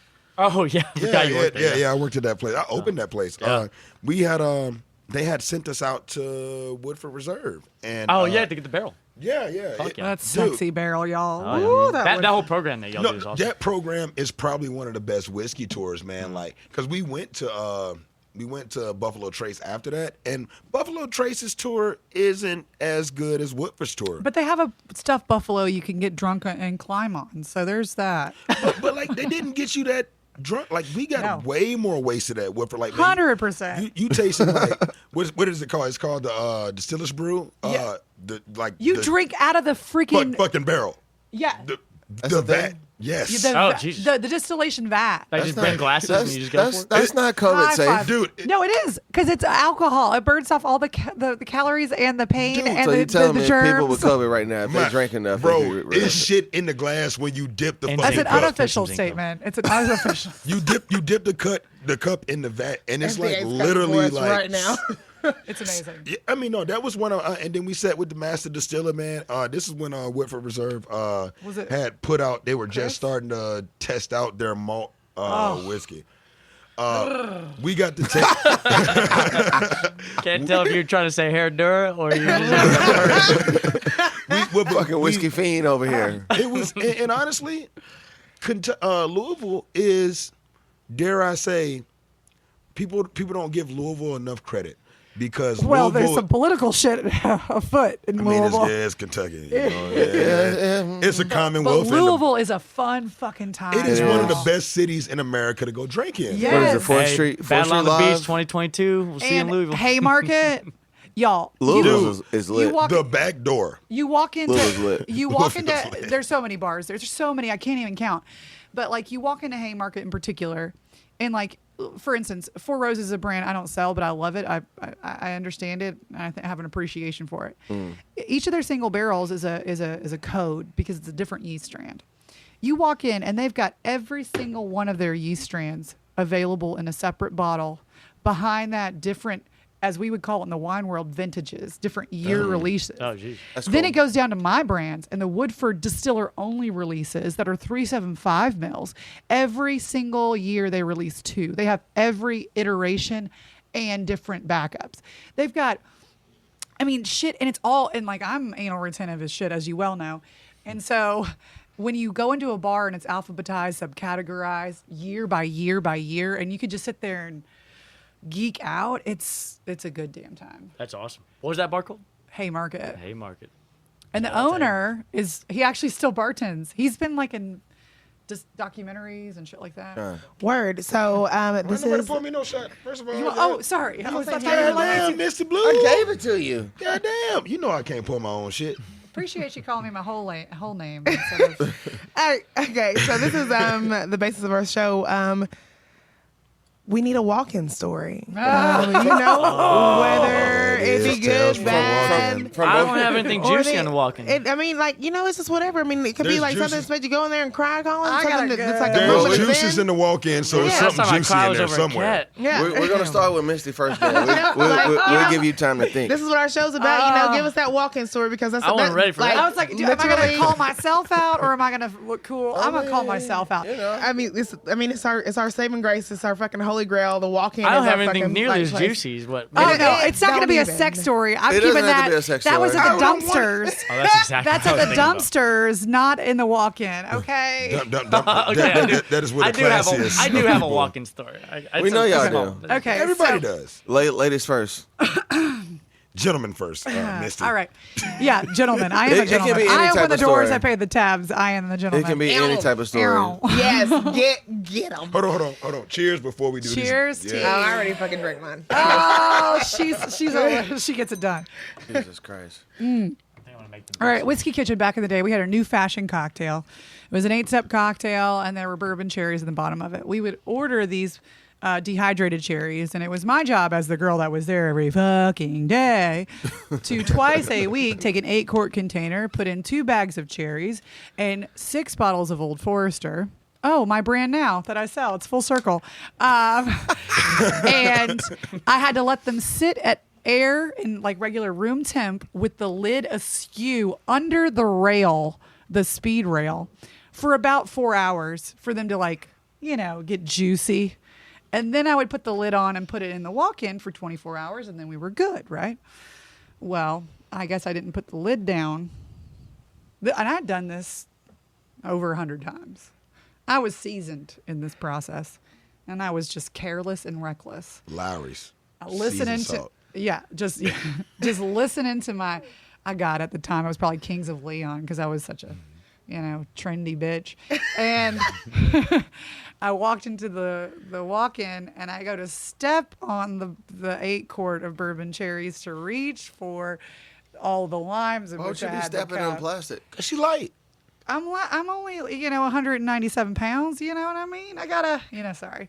So I stepped. I went to go lean. I wasn't all weight. It was just the tippy tip of my toe leaning towards the limes. Foot goes in the 8-quart. Bourbon cherries go up my skinny jeans, in my boot. It was bullshit. And I had to work that day. I had no other option. So I had to hose my jeans and my boot off. And I stunk like bourbon cherry. And then I had to make fermented foot. more bourbon cherries. Yep, you have to remake it. Because it was 2 for $1 Tuesday night and they needed those motherfuckers. No one liked your foot juice. So I basically The boot doubled juice. in a Sounded like boot it's- juice day from bourbon cherries. And y'all, if you ever have an opportunity to drink that new fashion, it's delicious. Cause you stuck your foot in it. Put my foot Literally. right. Never Put step. in it. And This is that whiskey, right? Yes, this is at Whiskey Kitchen. And the sexual stories will stay with me in perpetuity. Never step onto a Cambro if you weigh over.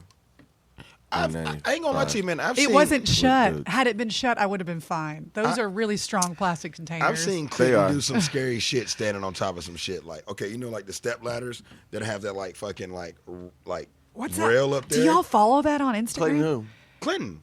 Oh, He's standing on top of the like bar on top of a step stool, doing like fixing the EQs. you said on, Clayton Kitten. Clinton. Clinton. Clinton Dora. I heard Clayton Kid. Like he's literally just standing on top of the rail, and I'm like, Clinton, you're gonna fall. He's like, no, I'm not, man. I'm not gonna fall. He didn't fall. He might be a superhero, bro. That nigga's not a superhero.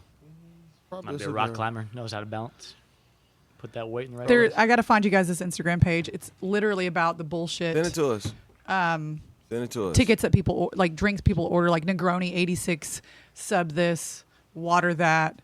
It's awesome. Be like that. Mr. Colin. Now we're gonna hit Missy so we can get her 86 first because she has to leave. We're going to get the 86 at the same time. But she has time She has to constraints. leave. She has time. she has. Can you loop it back through later? Yeah, exactly. Oh, okay. Yeah, we'll loop it back Cool. through later. Okay. I like the way she thinks. She's so smart. Okay, so what's Your the- 86 story. So pretty much when it comes to 86, and you know what 86 is. Oh, that yeah. means we're out of that shit. So when it comes to 86, and what would you like to see less of, or not any more of, in the industry as a whole? Oh God, I'd like to 86 the ungrateful receiver. Whether we're in the service industry or it's just a regular consumer, like we're all just wanting you to have a good time. For sure. So when you, I don't know when it changed, but when you put something down on a table, whether it's a drink or a napkin or a high five or a how you doing, just that, oh, thank you.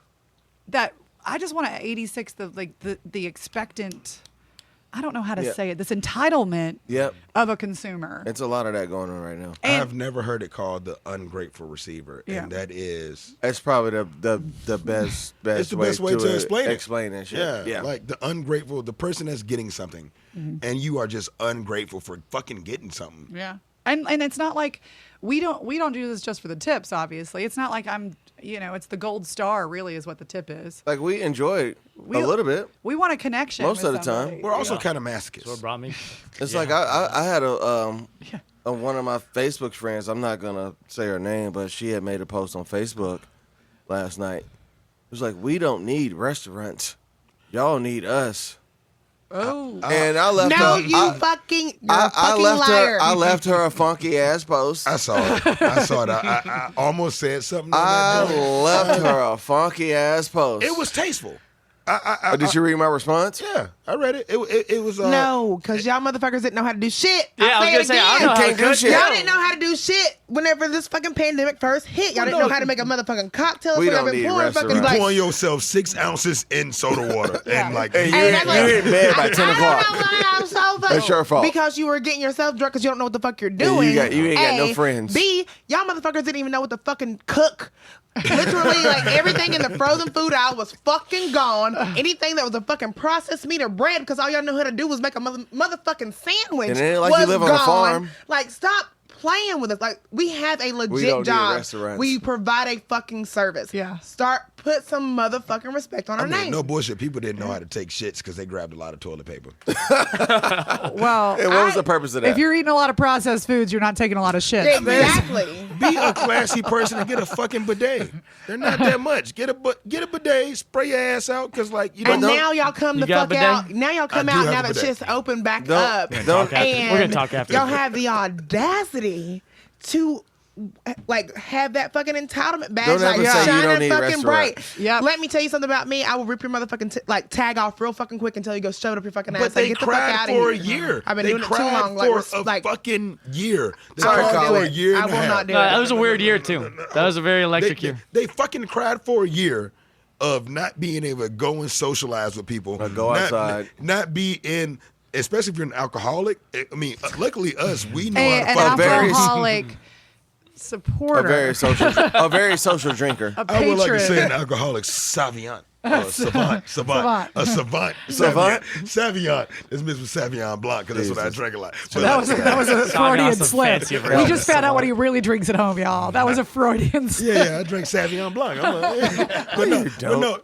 I actually do. Anyway, I continue. love, but no, man. Like we know how to drink at home. So like when the world shut down, it was like, and me being a person that doesn't drink at home, like I don't drink at home at all. no. But like being a person that like the only place I can drink at home, I know how to make my drinks at home. I did not because I wasn't a person that drank at home. I was a person that went out because I'm a mom and I want to get out of my fucking house. I don't keep alcohol in makes my sense. home until the Touche. pandemic. Yeah. My motherfucking ass is in there making motherfucking like triple dirty martinis in my motherfucking house with buffalo blue cheese stuffed olives, and I'm just sitting there like fucked up. Buffalo blue cheese? Nigga, they That shit sounds fucking fire. It does sound fire. Thanks, turnip truck. But no, I mean, I remember watching you making food and shit. But like people that was in the service industry, we were like, even the bartenders were like making dope ass meals on Instagram. It's like, yeah, well, since I ain't got nothing but That's time. what I was doing. I was cooking like, for art. motherfucker, Nigga, did you Y'all, know that I knew how to make all I cordon did was bleu? order from every account that was open. Like, I just tried to support. I was just like, I don't care if Black Rabbit, y'all. Black Rabbit stepped up with some delicious ass food. Really? And I was always a fan of going in there and grabbing a drink because they're a low key bar. It's kind of downtown, but it's not downtown. They're not. Sure. They're not pretentious. They're not twisty mustache, Right. but they are cool. You know. Shout out Black Rabbit. I love Black Rabbit. Shout out to Man, Black Rabbit. everybody's like, what's your favorite like cocktail bar? I'm like, Black Rabbit. You won't be overwhelmed. They'll be nice to you. Like, you know. But they started making some dope ass food, and it was just like, okay, well, I'm just gonna order their food to go as a meal, and while I'm there, I'll stop and get myself a drink. Pearl Diver was giving it like they were giving away food like in Yeah. meals. Yeah, they were. through the- Man. during There's a lot. There's a lot of industry that support and that came out during the pandemic. the It was Asian awesome. spot down Joyland there. did it too. Joyland. Joyland. I think and Babo did it. Yeah, Babo- There was a Babo lot did of it. industry support during What, the what was the pandemic. name It of was that? It's the Asian spot. They're based out of Babo. Chicago. awesome. No. It's not the new one in Gallatin. Jesse was managing there. Sunda. Sunda. Sunda was doing. Sunda had always been. Sunda doing, sent out free meals too on Sundays. Nice. They had- For service. Adele's and Yeah. 404 did some stuff. I ain't gonna Yeah. lie, man. I know. Everybody was looking out for each other. I Yeah. know he's not Yeah. here, Like man. last year. But like But that's during why- the pandemic, Jamie White was low key the GOAT. From the tornado through the pandemic, Yeah. Jamie White was low key the GOAT. That Yeah. nigga did not have to do any of the things. Not Jamie. Yeah. Yeah.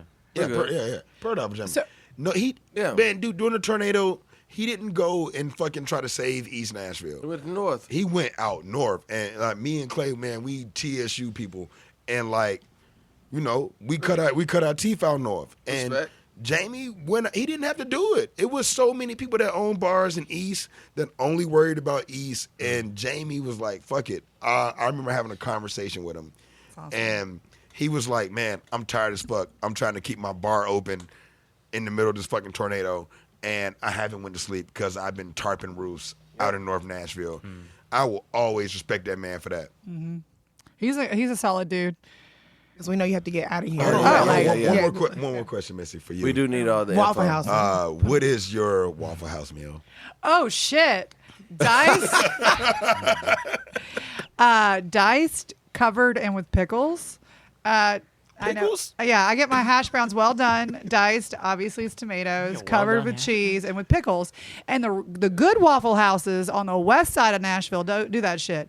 If you make your way towards Mount Juliet and some shit, they're like, I don't know what that means. I'm like, with pickles, motherfucker. Put it on the grill. Put pickles on that bitch. Yeah, and then I get a lot of toast with a lot of butter. Carving it up. And I get an unsweet tea, and I play a lot of bullshit on the radio or the jukebox. What's your bullshit? Missy is What's your first bullshit Missy's song a again? Waffle House terrorist. My bullshit song, y'all, it's not a bullshit song. It's really good. It's Neon Moon. I knew you were gonna say that. Brooks and Dunn. Every Neon time I've ever Moon. been out with Misty on Broadway, she'll go up right to the fucking artist, give him $50, like, can you please be on Neon? Every fucking time. And then like we're having a conversation, and she'll just be like, well, hold on, wait like 3 minutes. Is this like something you do every Boss. single? Yes. Every time. Yeah. I fucking Yeah. love. All the You gotta, questions. you gotta have a Waffle House meal. All the questions. Dare I say, Waffle glad House, you went through 'em first. Waffle House is the greatest restaurant in America. You always know what the fuck you're gonna get from. Absolutely. You walk in agree. knowing. She didn't even hesitate. Absolutely. No one hesitates. Listen, I do want to have one. Like, Who one needs a menu throwback. there, All right, man? so It's a South. Amber, Amber, who used to work at Bakersfield, Yeah. who just moved to Ohio. She's one of my best friends in the whole wide world. Like, she is my spirit animal. We have been known to Waffle House it together. And our best Waffle House story was she was about to leave town, and the Waffle House on my side of town, they didn't have enough staff. So you had to order and eat in the parking lot. We had biscuits and gravy in the rain in the parking lot, and then there's never been something more romantic in my life. And she played Neon Moon on her phone. But no, wait a minute. Think about it, like, man, any other like you think about people that win Michelin star restaurants, man. I mean, Michelin star restaurants and all that. You go to those places maybe twice or 3 times in a lifetime. Yeah. How many times do you fucking go to Waffle House?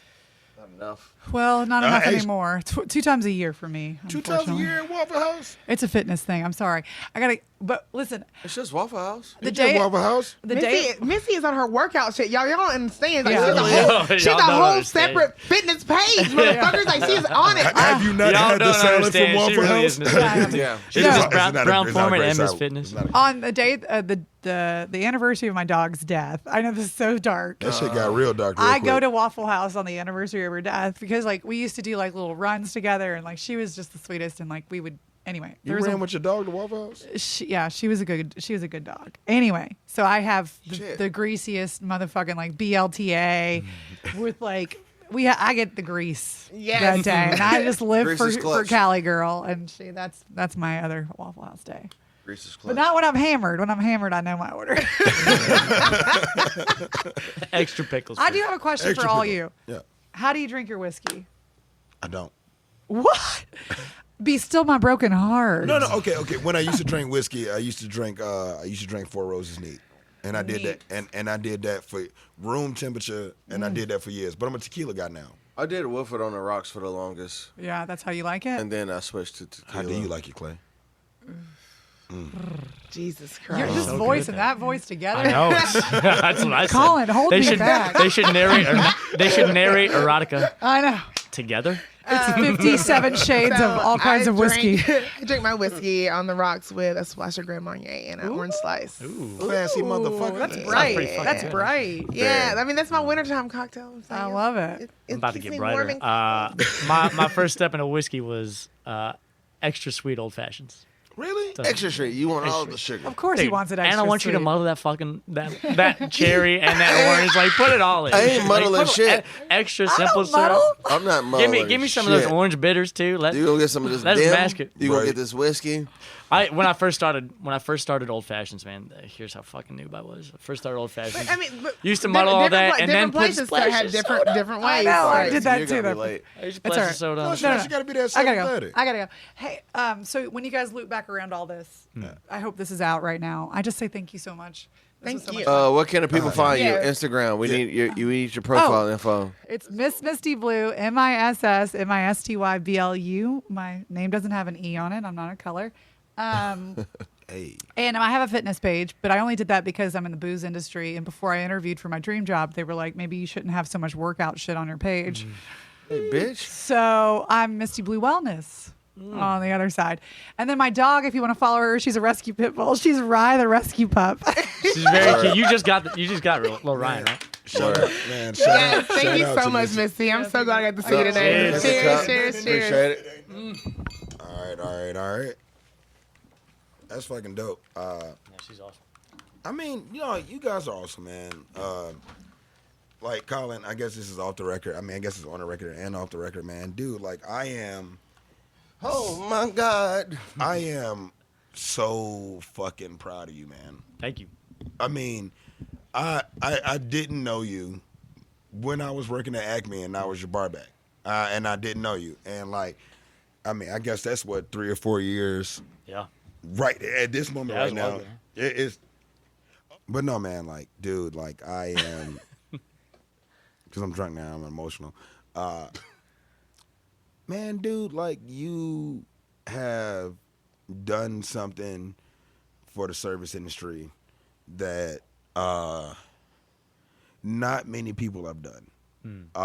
And I think you deserve your flowers right fucking now. Because you had an idea, and the first time that you'd done Battle of the Bars, yeah. Yeah, first time you done it, I mean, the outcome from your first year doesn't hold a fucking candle to the shit that you did this year, man. And I just want to give you your flowers, dog. Like, Man, I appreciate that, seriously. Like- I mean, that's what inspires me more to do it, because of people having a good time. It's not about fucking money. I don't give a shit about that. It's about creating community where there wasn't one.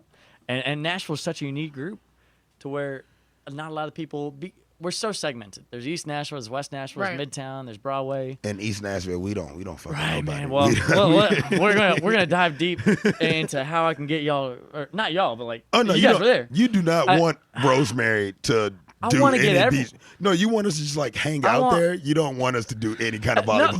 No, which is fine because at the end of the day, so I clocked in at the end of the tournament. I clocked in this last season. I clocked in 200 and I think it was 67 people that played volleyball that had to get a wristband.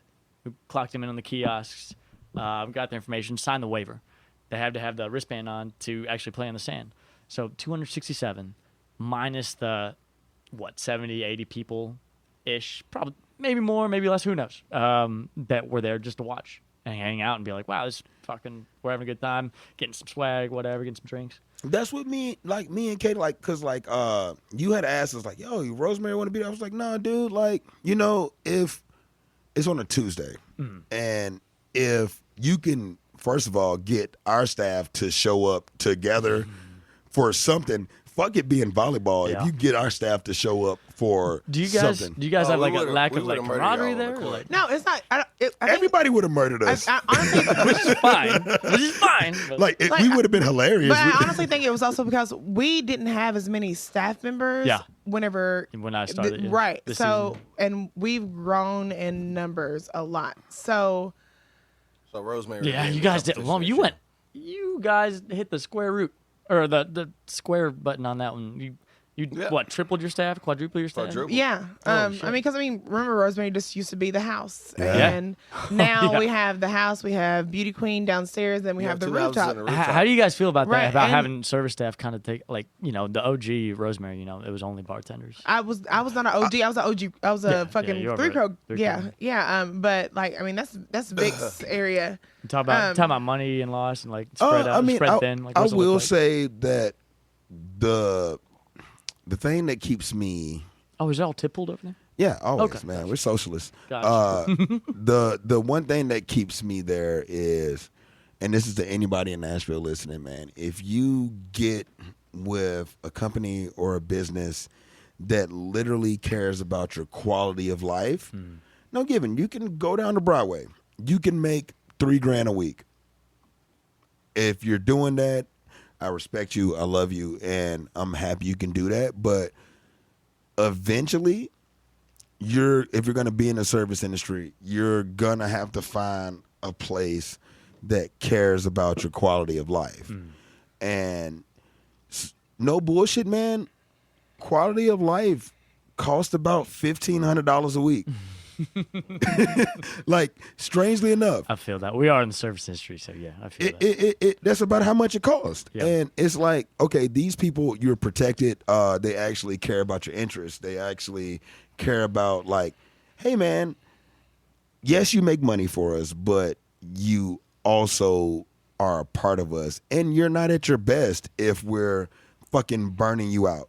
And you're not at your best if we don't have, it seems overstaffed, but you are not at your best if you do not have help. One thing that Chuck Anderson said on one of our previous podcasts was like, his 86 thing was, I wanted 86 people asking for help.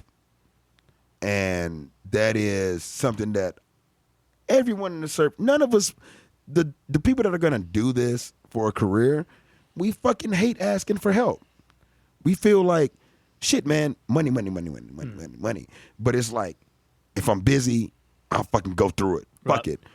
Even when you're in the weeds and you can literally ask somebody to fucking help It's funny you. you say that. My first job I ever had, shout out to Chop House Murphysboro for 5 years. My GM at the time, he came from a bartending background in Knoxville, like one of the OG places on the river.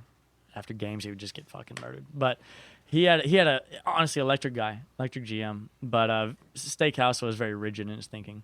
But he was like, the way we had everything set up between servers, bartenders, and the way the whole front of the house ran, he said, asking for help is a sign of intelligence, not a sign of weakness.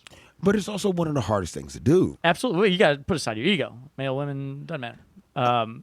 Putting but- aside your ego is... Yeah, it's tough. In our society now, absolutely. I always tell my staff when I was managing, I was like, I need you to ask for help. Like, do not get to a point to where you're weeded, because whenever you're weeded, you're not just fucking yourself, you're fucking everything that runs. Like, this is full fucking circle. Like, Yep. It's a flow. there's no reason to have pride in this fucking industry. Like, we're all here. Like, it's the bag. you're like, especially whenever you're tip pulling and you're not working. Yeah.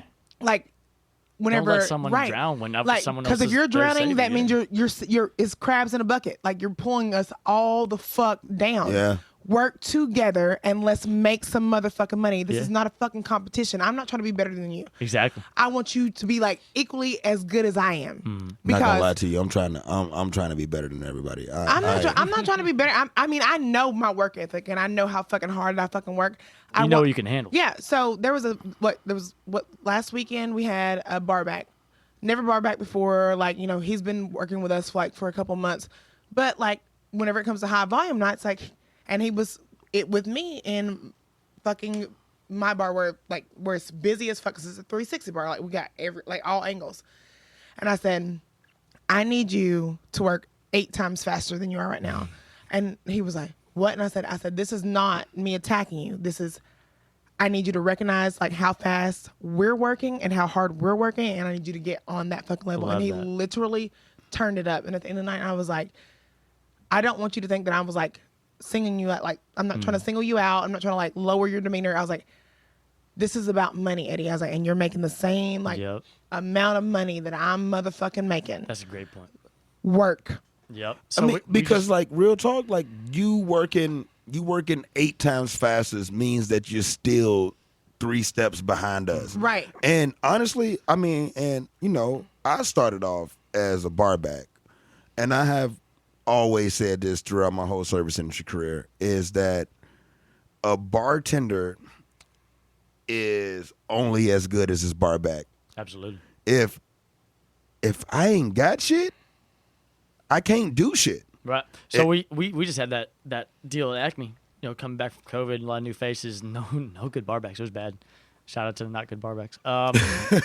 They're fucking terrible. Never be the best barback though. Like that's game. Yeah, that's game. That's game. Yeah, that's fair. I mean, that's also like being like never be the best bartender. But I mean, like if you can see somebody's drive and you see how hard they work, yeah, you are like preyed upon because they're like, oh yeah, I know that Colin will do it. I know that Dick will do it. I know that Kato will do it. I know Clay, like, because we've been in this game for a long fucking time. But that's how ambiguous the service industry is. There's not a lot of set standards, but you still make fucking crazy money for whatever you do. But you're living off other people's gratuity. It's all gray area. I mean, it's like at the end of the day, it takes a certain type of person to be in it, right? It's like the dope game, man. It's you have to be you're a psychopath. Let's say if you were in this game longer than 3 fucking years.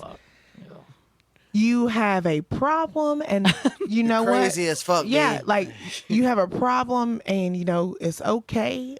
Just know that you're a fucked up individual. And I'm saying that I'm 16. I'm 16 years in this motherfucking game. I like to introduce at the Battle of the Beach. We Battle on the Beach. I like to introduce people as like fellow degenerates. Yeah. How's your fucking Tuesday going? Like, Right. That's where it starts, right? I mean, but it's a thing. I mean, it's a personality trait, man. Like Misty was saying earlier, man. We're the type of the personalities that everyone in the service industry has. Is that we innately put people above ourselves. Absolutely. I mean, especially people that chooses to be a career.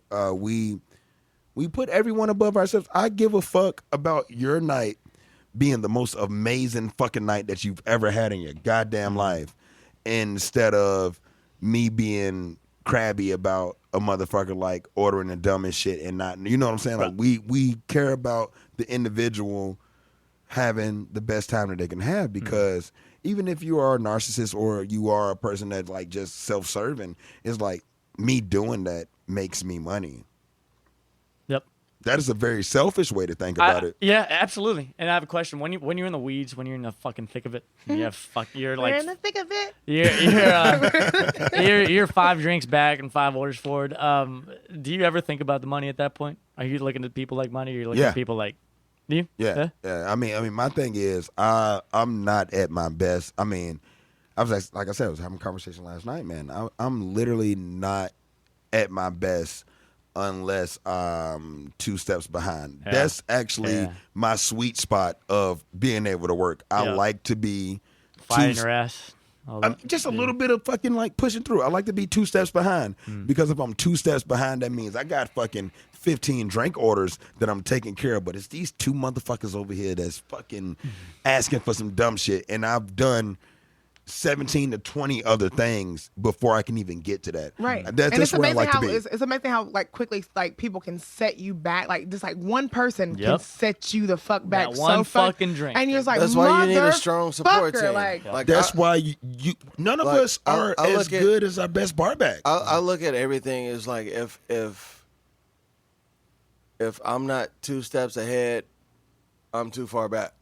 I like to be 2 steps behind. Restaurants are flow. You know, you can get killed in a random wave, and you're like, "What the fuck why are we way behind all of a sudden? Like, what just happened?" It's called ebb tide, man. Yeah, dude, all of it. I try to pre-plan before everything. Yeah. I usually know what people want when my old establishment, currently old establishment. Let me guess, Tito's soda. No more khakis. My oldest. No much. Rose all day. Do you want the flamingo? I knew that episode was over when I got a hole in the back pocket of my khakis. Like when my fucking uniform started going to shit. When you called me that day and asked me to buy you some shoes, and I was like, I'm not going to buy you some boat shoes. Did you have the pleated? Right now. Did you have the pleated khakis? Yeah, we're done buying uniforms. The pleated khakis. We're done. Yeah, like that's how I know my time was over. It was like done with, done. All right, Colin, let me hit you with, the basis of the show, your walk-in story. Yeah. You got a general consensus of what it's about. Misty, man. I was thinking about it. I was like, man, I don't have a good walk-in. But you had time. I got a short, sweet, and sinister one. This will make your walk-in story a lot better. What's up? Cheers. Cheers. Cheers to lobster tail and beer. 3 of my favorite things. Takes everyone a second. Clay, you got this. Yeah, stop being a bitch. You know what? Some told me you was gonna tell me that today.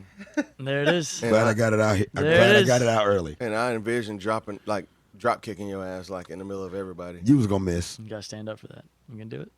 He ain't gonna do shit. Damn. Here we go. Not a goddamn thing. Nigga went and bust a grape in a fruit fight. What'd you do in the walk-in? Next. No, I'm gonna catch him outside. I'm gonna walk outside How first. about that? As soon as he come out that door. Boop. Bad bitch. Catch me outside. Had me outside. I'm Rey Mysterio in this motherfucker. I'm flying off the fucking bricks. I know you're old. God dang. The Hurricanrana? No, just a drop kick. Oh, okay, cool. Just a drop kick. All right, cool. That's too much. Walk-in story. Let's see. There was a girl out back in the old shout-out Chop House again. Old steakhouse. There's a girl that we've been off and on flirting, just tastefully flirting with for like 3 years. She always had a boyfriend. At this certain point in time, she didn't have a boyfriend, but I was being a fuckboy somewhere else. And we both were in the... You were a fuckboy, Colin? Yeah, some things never change. So we were in like the back of the house where they do all the prep and whatnot, and we just kind of caught each other in a moment, and I grabbed this girl by the wrist. We go in the walk-in, and I pick her up ever so suddenly, apparently. And she farted. She straddled me. I'm holding her butt cheeks, and she farted. And immediately turned off. Or did you say Or like? did you just like, nah? Or did you say shh? Shit happens. You're next, little guy. Well, Whoa! Wow. okay. Well, clothes are still on at this point, but we still had the makeout session, or whatever have you. And so it's like 2 days later, I guess she formulates a plan in her head or an excuse in her head. She goes, "Colin, you startled me so bad the other day. When you lifted me up, my pants ripped." No. No, You I was farted, like, girl. I felt your butt cheeks. That was definitely not a pet rip. that was a butt burp. That was Girl, you pooed. Who pooted? well, Who pooted? All you gotta Quick say is butt like, breath. just shh. You're next. Shout You're out next. to Ricky Smiley's band. Who pooted? That's funny. Pooted. Who put it? Who put who it? pooted? But we got one more for you. What you got? That 86 list. You know what's up. 86 list. I'm gonna 86. Ooh. Fuck. Ooh. I'm gonna 80. Ooh. Some You got excited. man, yeah. Man, there's a lot of things I want at 86.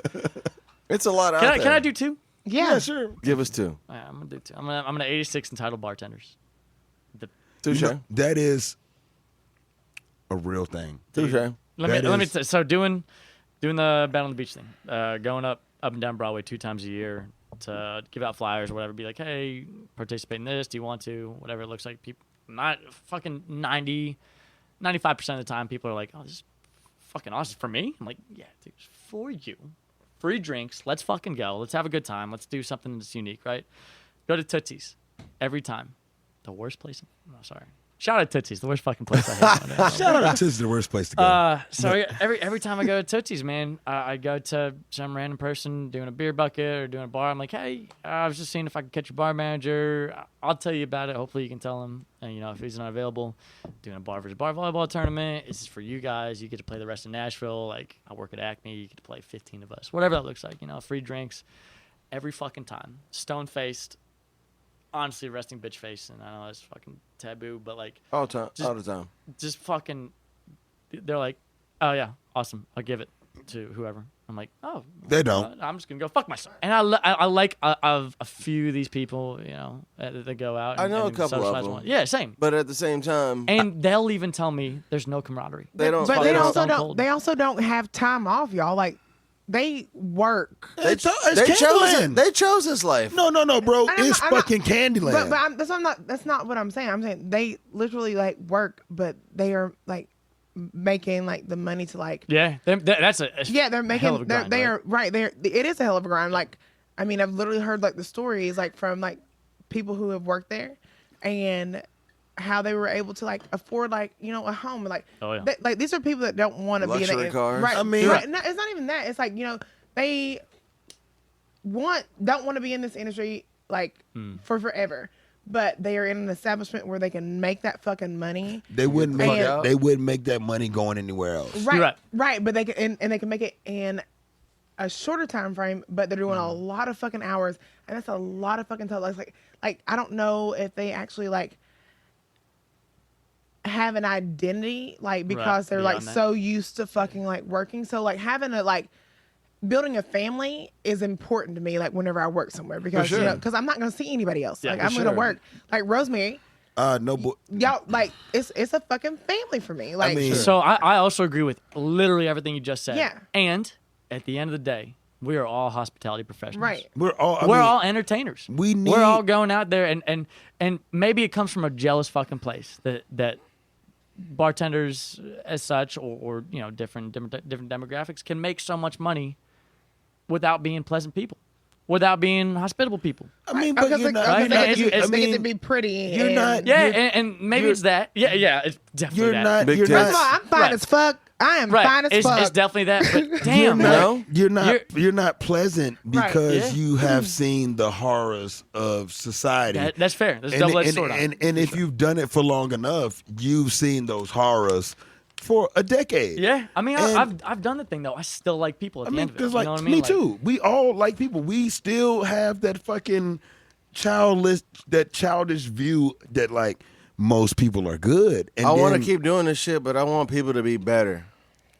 The ones that come out to people see are us. never gonna be better, dude. I mean, Bullshit. especially if we keep intoxicating them. But no bullshit, like man, fucking like we were talking about, like Steve Smith spot, man. I mean, it one thing that I have learned from us doing this podcast, only since March, man, we're not even a year old.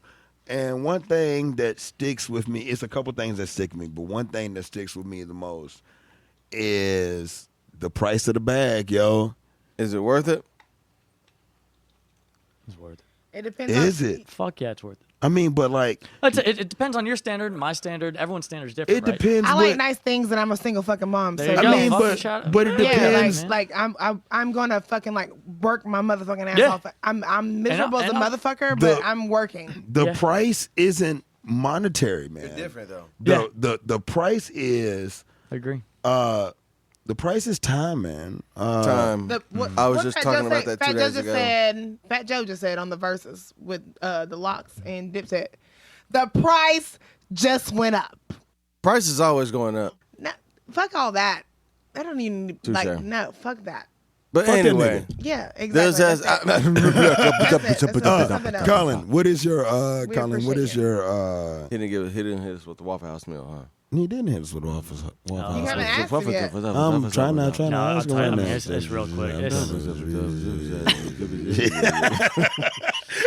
No. It's- What is your Waffle House meal, dude? It's a sausage, egg, and cheese toaster with chocolate waffle every fucking time. Cool. That's lit. There it is. If I really indulge, it's two. He likes it sweet and salty. No, I mean, okay. Sweet and savory. What Yes. Sweet and savory. the craziest shit that I heard from Waffle House meal, man, is the bacon in the waffle. That is I hate waffles. And Austin made that shit happen a couple of weeks ago. It's Oh my god. That's so good. Making pancakes, making bacon pancakes. but every time I have a breakfast meal, it's with a sweet. Colin, Cook some bacon up, I put wish it I in had a fucking pancake. waffle maker at home. I do I want would to do that shit. They have them at Walmart for like 15 goddamn bucks. I want to tell you, I- Colin, I am. This is towards the end of the episode, man. I am I'll buy you one for your housewarming.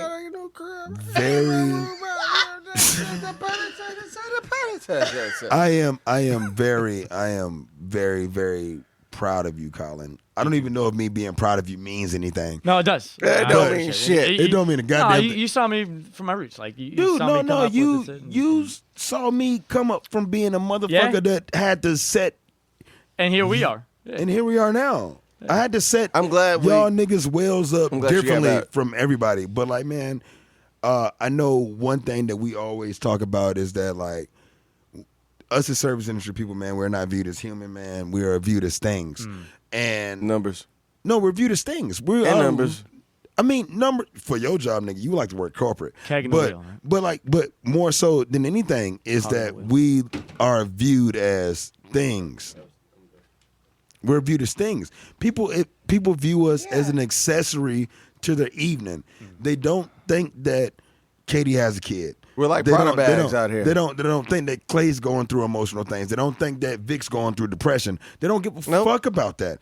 They always look at it as like, this is my bartender and this person is here to make my night better. I'm like, motherfucker, this is my day-to-day life. That's a great perspective. But that's Like, also, we I deal mean, with a I mean, lot of but personalities. that also comes with the establishment because We're blessed. Me and you, we Touche. are blessed. right, We are blessed. and I'll say that I'm also blessed is because I honestly, like, I came from Three Crow.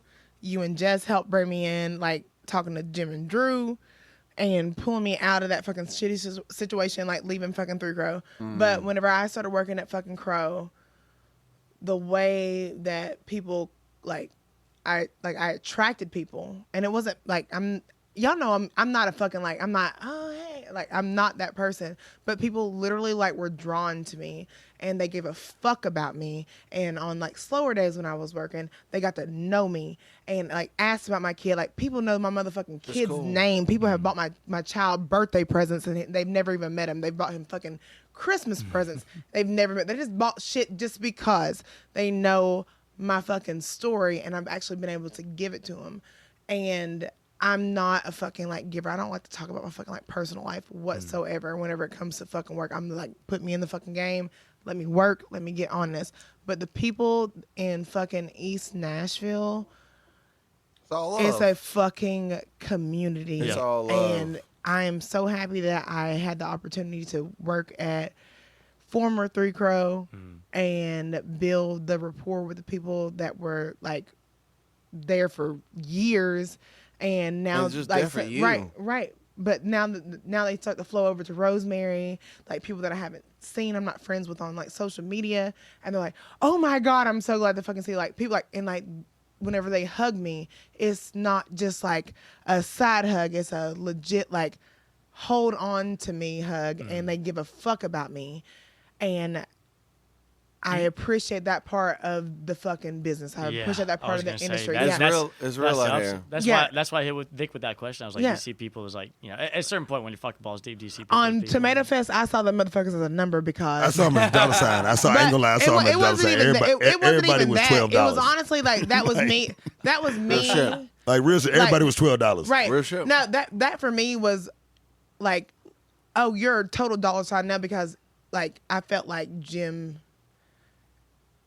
didn't, like, he doubted us. And, like, because I had a conversation with him, he was like, oh, well, I don't think we're going to hit this. And I was like, it's not even 9 o'clock yet. And You forgot who the fuck we were. right. And I said, okay, cool. I go upstairs, like, after, like, taking, like, a little, like, trying to go take a quick cigarette break. I go upstairs and Jess is like, I need him to let everybody fucking in now so we can get this shit over with. And I was like, say less. I got it. And she was like, I already talked to him and he won't do it. And I said, I got it. I went straight to Jim with my cigarette in my hand. I haven't lit it yet. I said, give me 2 minutes, let everybody the fuck in so we can get these fucking numbers out. Like, we're hitting the fucking 50 today. Yeah, we're doing it. I'd rather you flood it to this capacity, right? And like we're here now. Yeah, I went outside. Like, I went outside. Vic was outside. I said, "Yo, finish up, get inside. We're flooding it." I like lit my cigarette up. I fucking hit like 4 strong motherfucking hits off that motherfucker. Went straight back downstairs. Dude, we don't smoke full cigarettes. Right. We don't smoke full cigarettes. Listen, if there's an option for us to fucking like take a piss or smoke a cigarette, guarantee we gonna hold our motherfucking bladder. So like, unless you're like, if you're a lady for sure, because we can't just fucking like pop our shit out and fucking like just piss anywhere. If you're a dude, whatever you there's you a shiwi out there for. Listen, I don't have time to be fucking toting around. I want all the smoke when it comes to like being fucking busy. I want to like. All I'm literally gonna smoke a cigarette. I'll piss at some point like later, but I'm going like I'm behind this bar. How many times have you ever even seen us take a drink of fucking water or anything? No, we're too busy slinging shit. Like it's tequila. Right. I literally like. On Saturday night, take shots with you. Right, you're like, I don't have any time. I stopped my bar back on Saturday night, and my other bartender that was with me. I said, and I poured 3 shots, and I said, stop. Mental check, and it's shots of tequila. Like, here, this is our juice. Like right now, this all the only that we can like fucking flow on. Like, knock it out. Let's go. And don't judge us, motherfuckers. I don't give a fuck if you judge me or not. You ain't doing the same shit I'm fucking doing. Come back here and do it. I mean, and judge a lot of people can't. Judge your goddamn self, because you're gonna be back next weekend and the weekend after that, and in 3 days the next week. I will say, I do hate as a bartender, another bartender. I do hate when my fucking bartender's absolutely hammered and has no idea who's next in line. I fuck that. That's bullshit. Oh, no, man, we're all professionals. Right, here. So this is drinking in moderation. I believe I believe nobody's next in line, man. You should not be that fucking hammered to where I'll say my biggest pet peeve in this industry is if I come up to a bar and I say this from another bartender perspective, like if I come up to a bar and the person that came next to me, and I've been waiting 5 minutes, if the person that came next to me gets served before I do, I'm fucking leaving. Don't be too hammered to where you can't fucking work. But see, like the thing about it, like our culture, where we work, we're drinking bartenders. I mean, and that's just.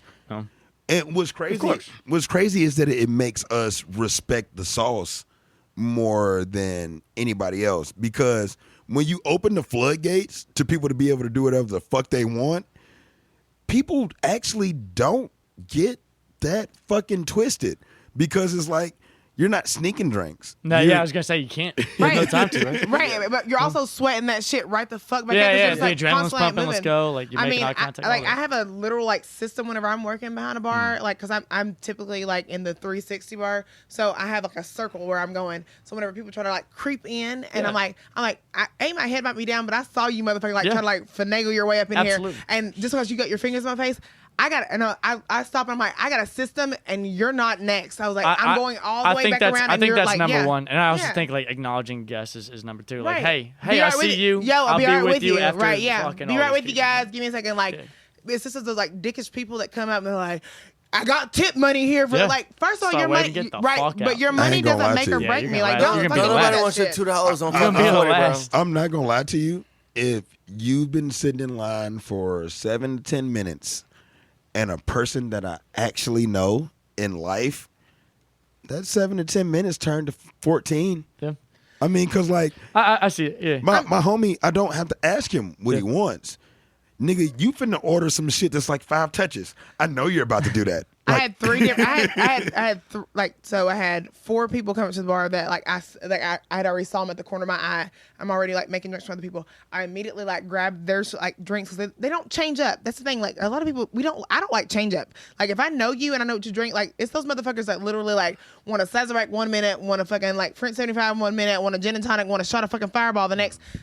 Y'all are the motherfuckers that fuck me up the most. Like you, like that's how I get thrown. But you order 2 drinks and then I come back to like close you out and then you order 5 more drinks and then I'm like, I'm like, no, you're fucking literally fucking up my system. Like, yo, like I'm an intelligent human being. I can take all 10 of your bullshit. It's whenever orders. you spit your shit out like I'm not one gonna. at a time. Yeah, I'm like, stop, fuck, like you're running me now, and that like you're slowing me down. Yeah. But I literally saw those like fucking like 4 other people that I already knew had all the drinks packed, and I was like, boom, boom, boom, boom, boom, and they're like trying to give me cards. I was like, give me 1 second, I'll get that. Like you have your drinks, like just what, and they already know because like let me just like do this, and they're like, we appreciate you, like, and they will strictly just come to me because they already know that I know them. Like I see them, like I will see you like 4 people fucking deep, and I got you.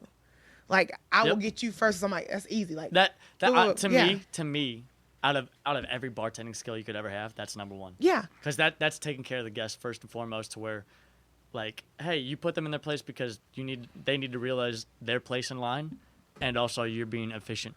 There was a guy you're being fair. Yeah. You're being efficient. Right. You're being efficient. Efficiency's number 1, right? There was a guy that came in on Saturday night. He was in there last night, and he was drinking the fucking Makers and ginger. Yeah. And he came in Saturday night. Never seen him before in my life.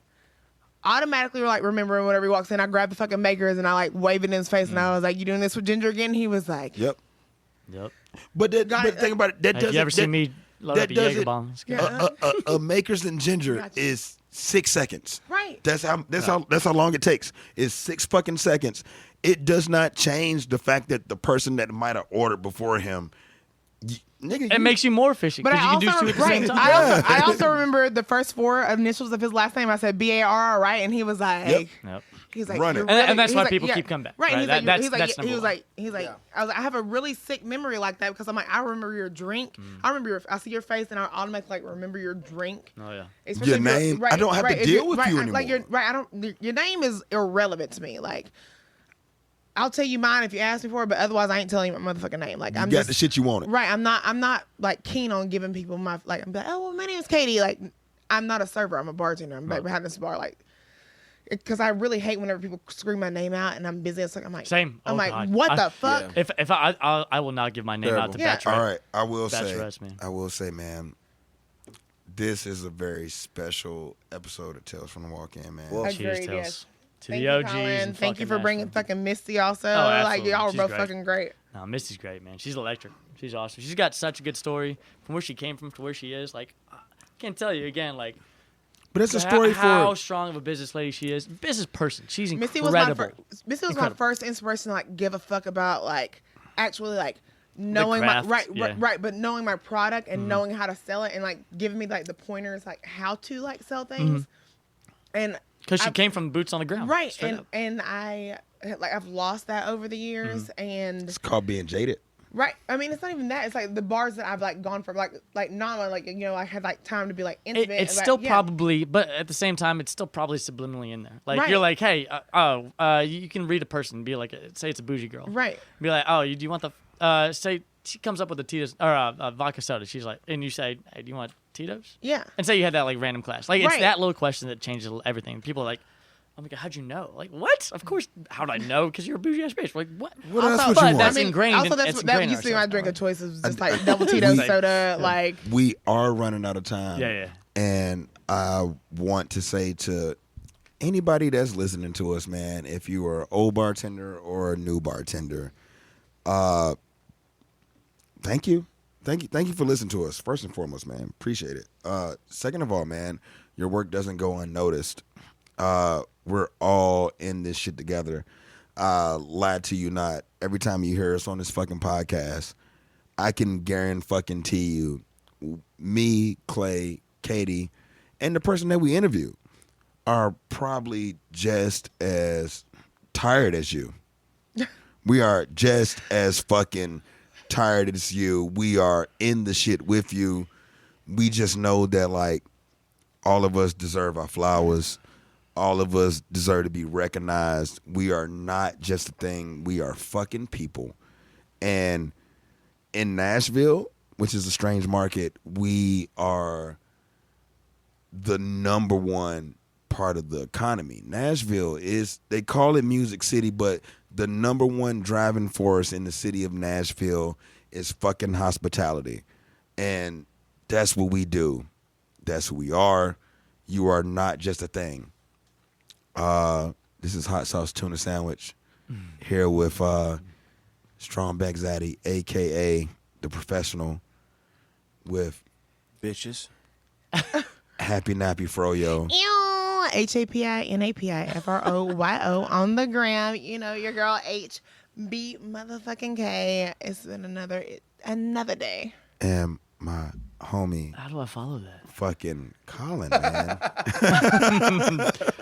Guys, you can catch up. I don't know how to follow. So the Battle on the Beach, I'm planning on expanding to Louisville, Memphis, Chattanooga, Atlanta in the next couple of years. Oh, you in your bag. You in your fucking bag. Yes. You in your bag. Ready. Work, Colin, work. You can see what we do and how much of a good time we can hopefully bring to you at Nash Bar Bash on Instagram, or check me out, Colonoscopy89.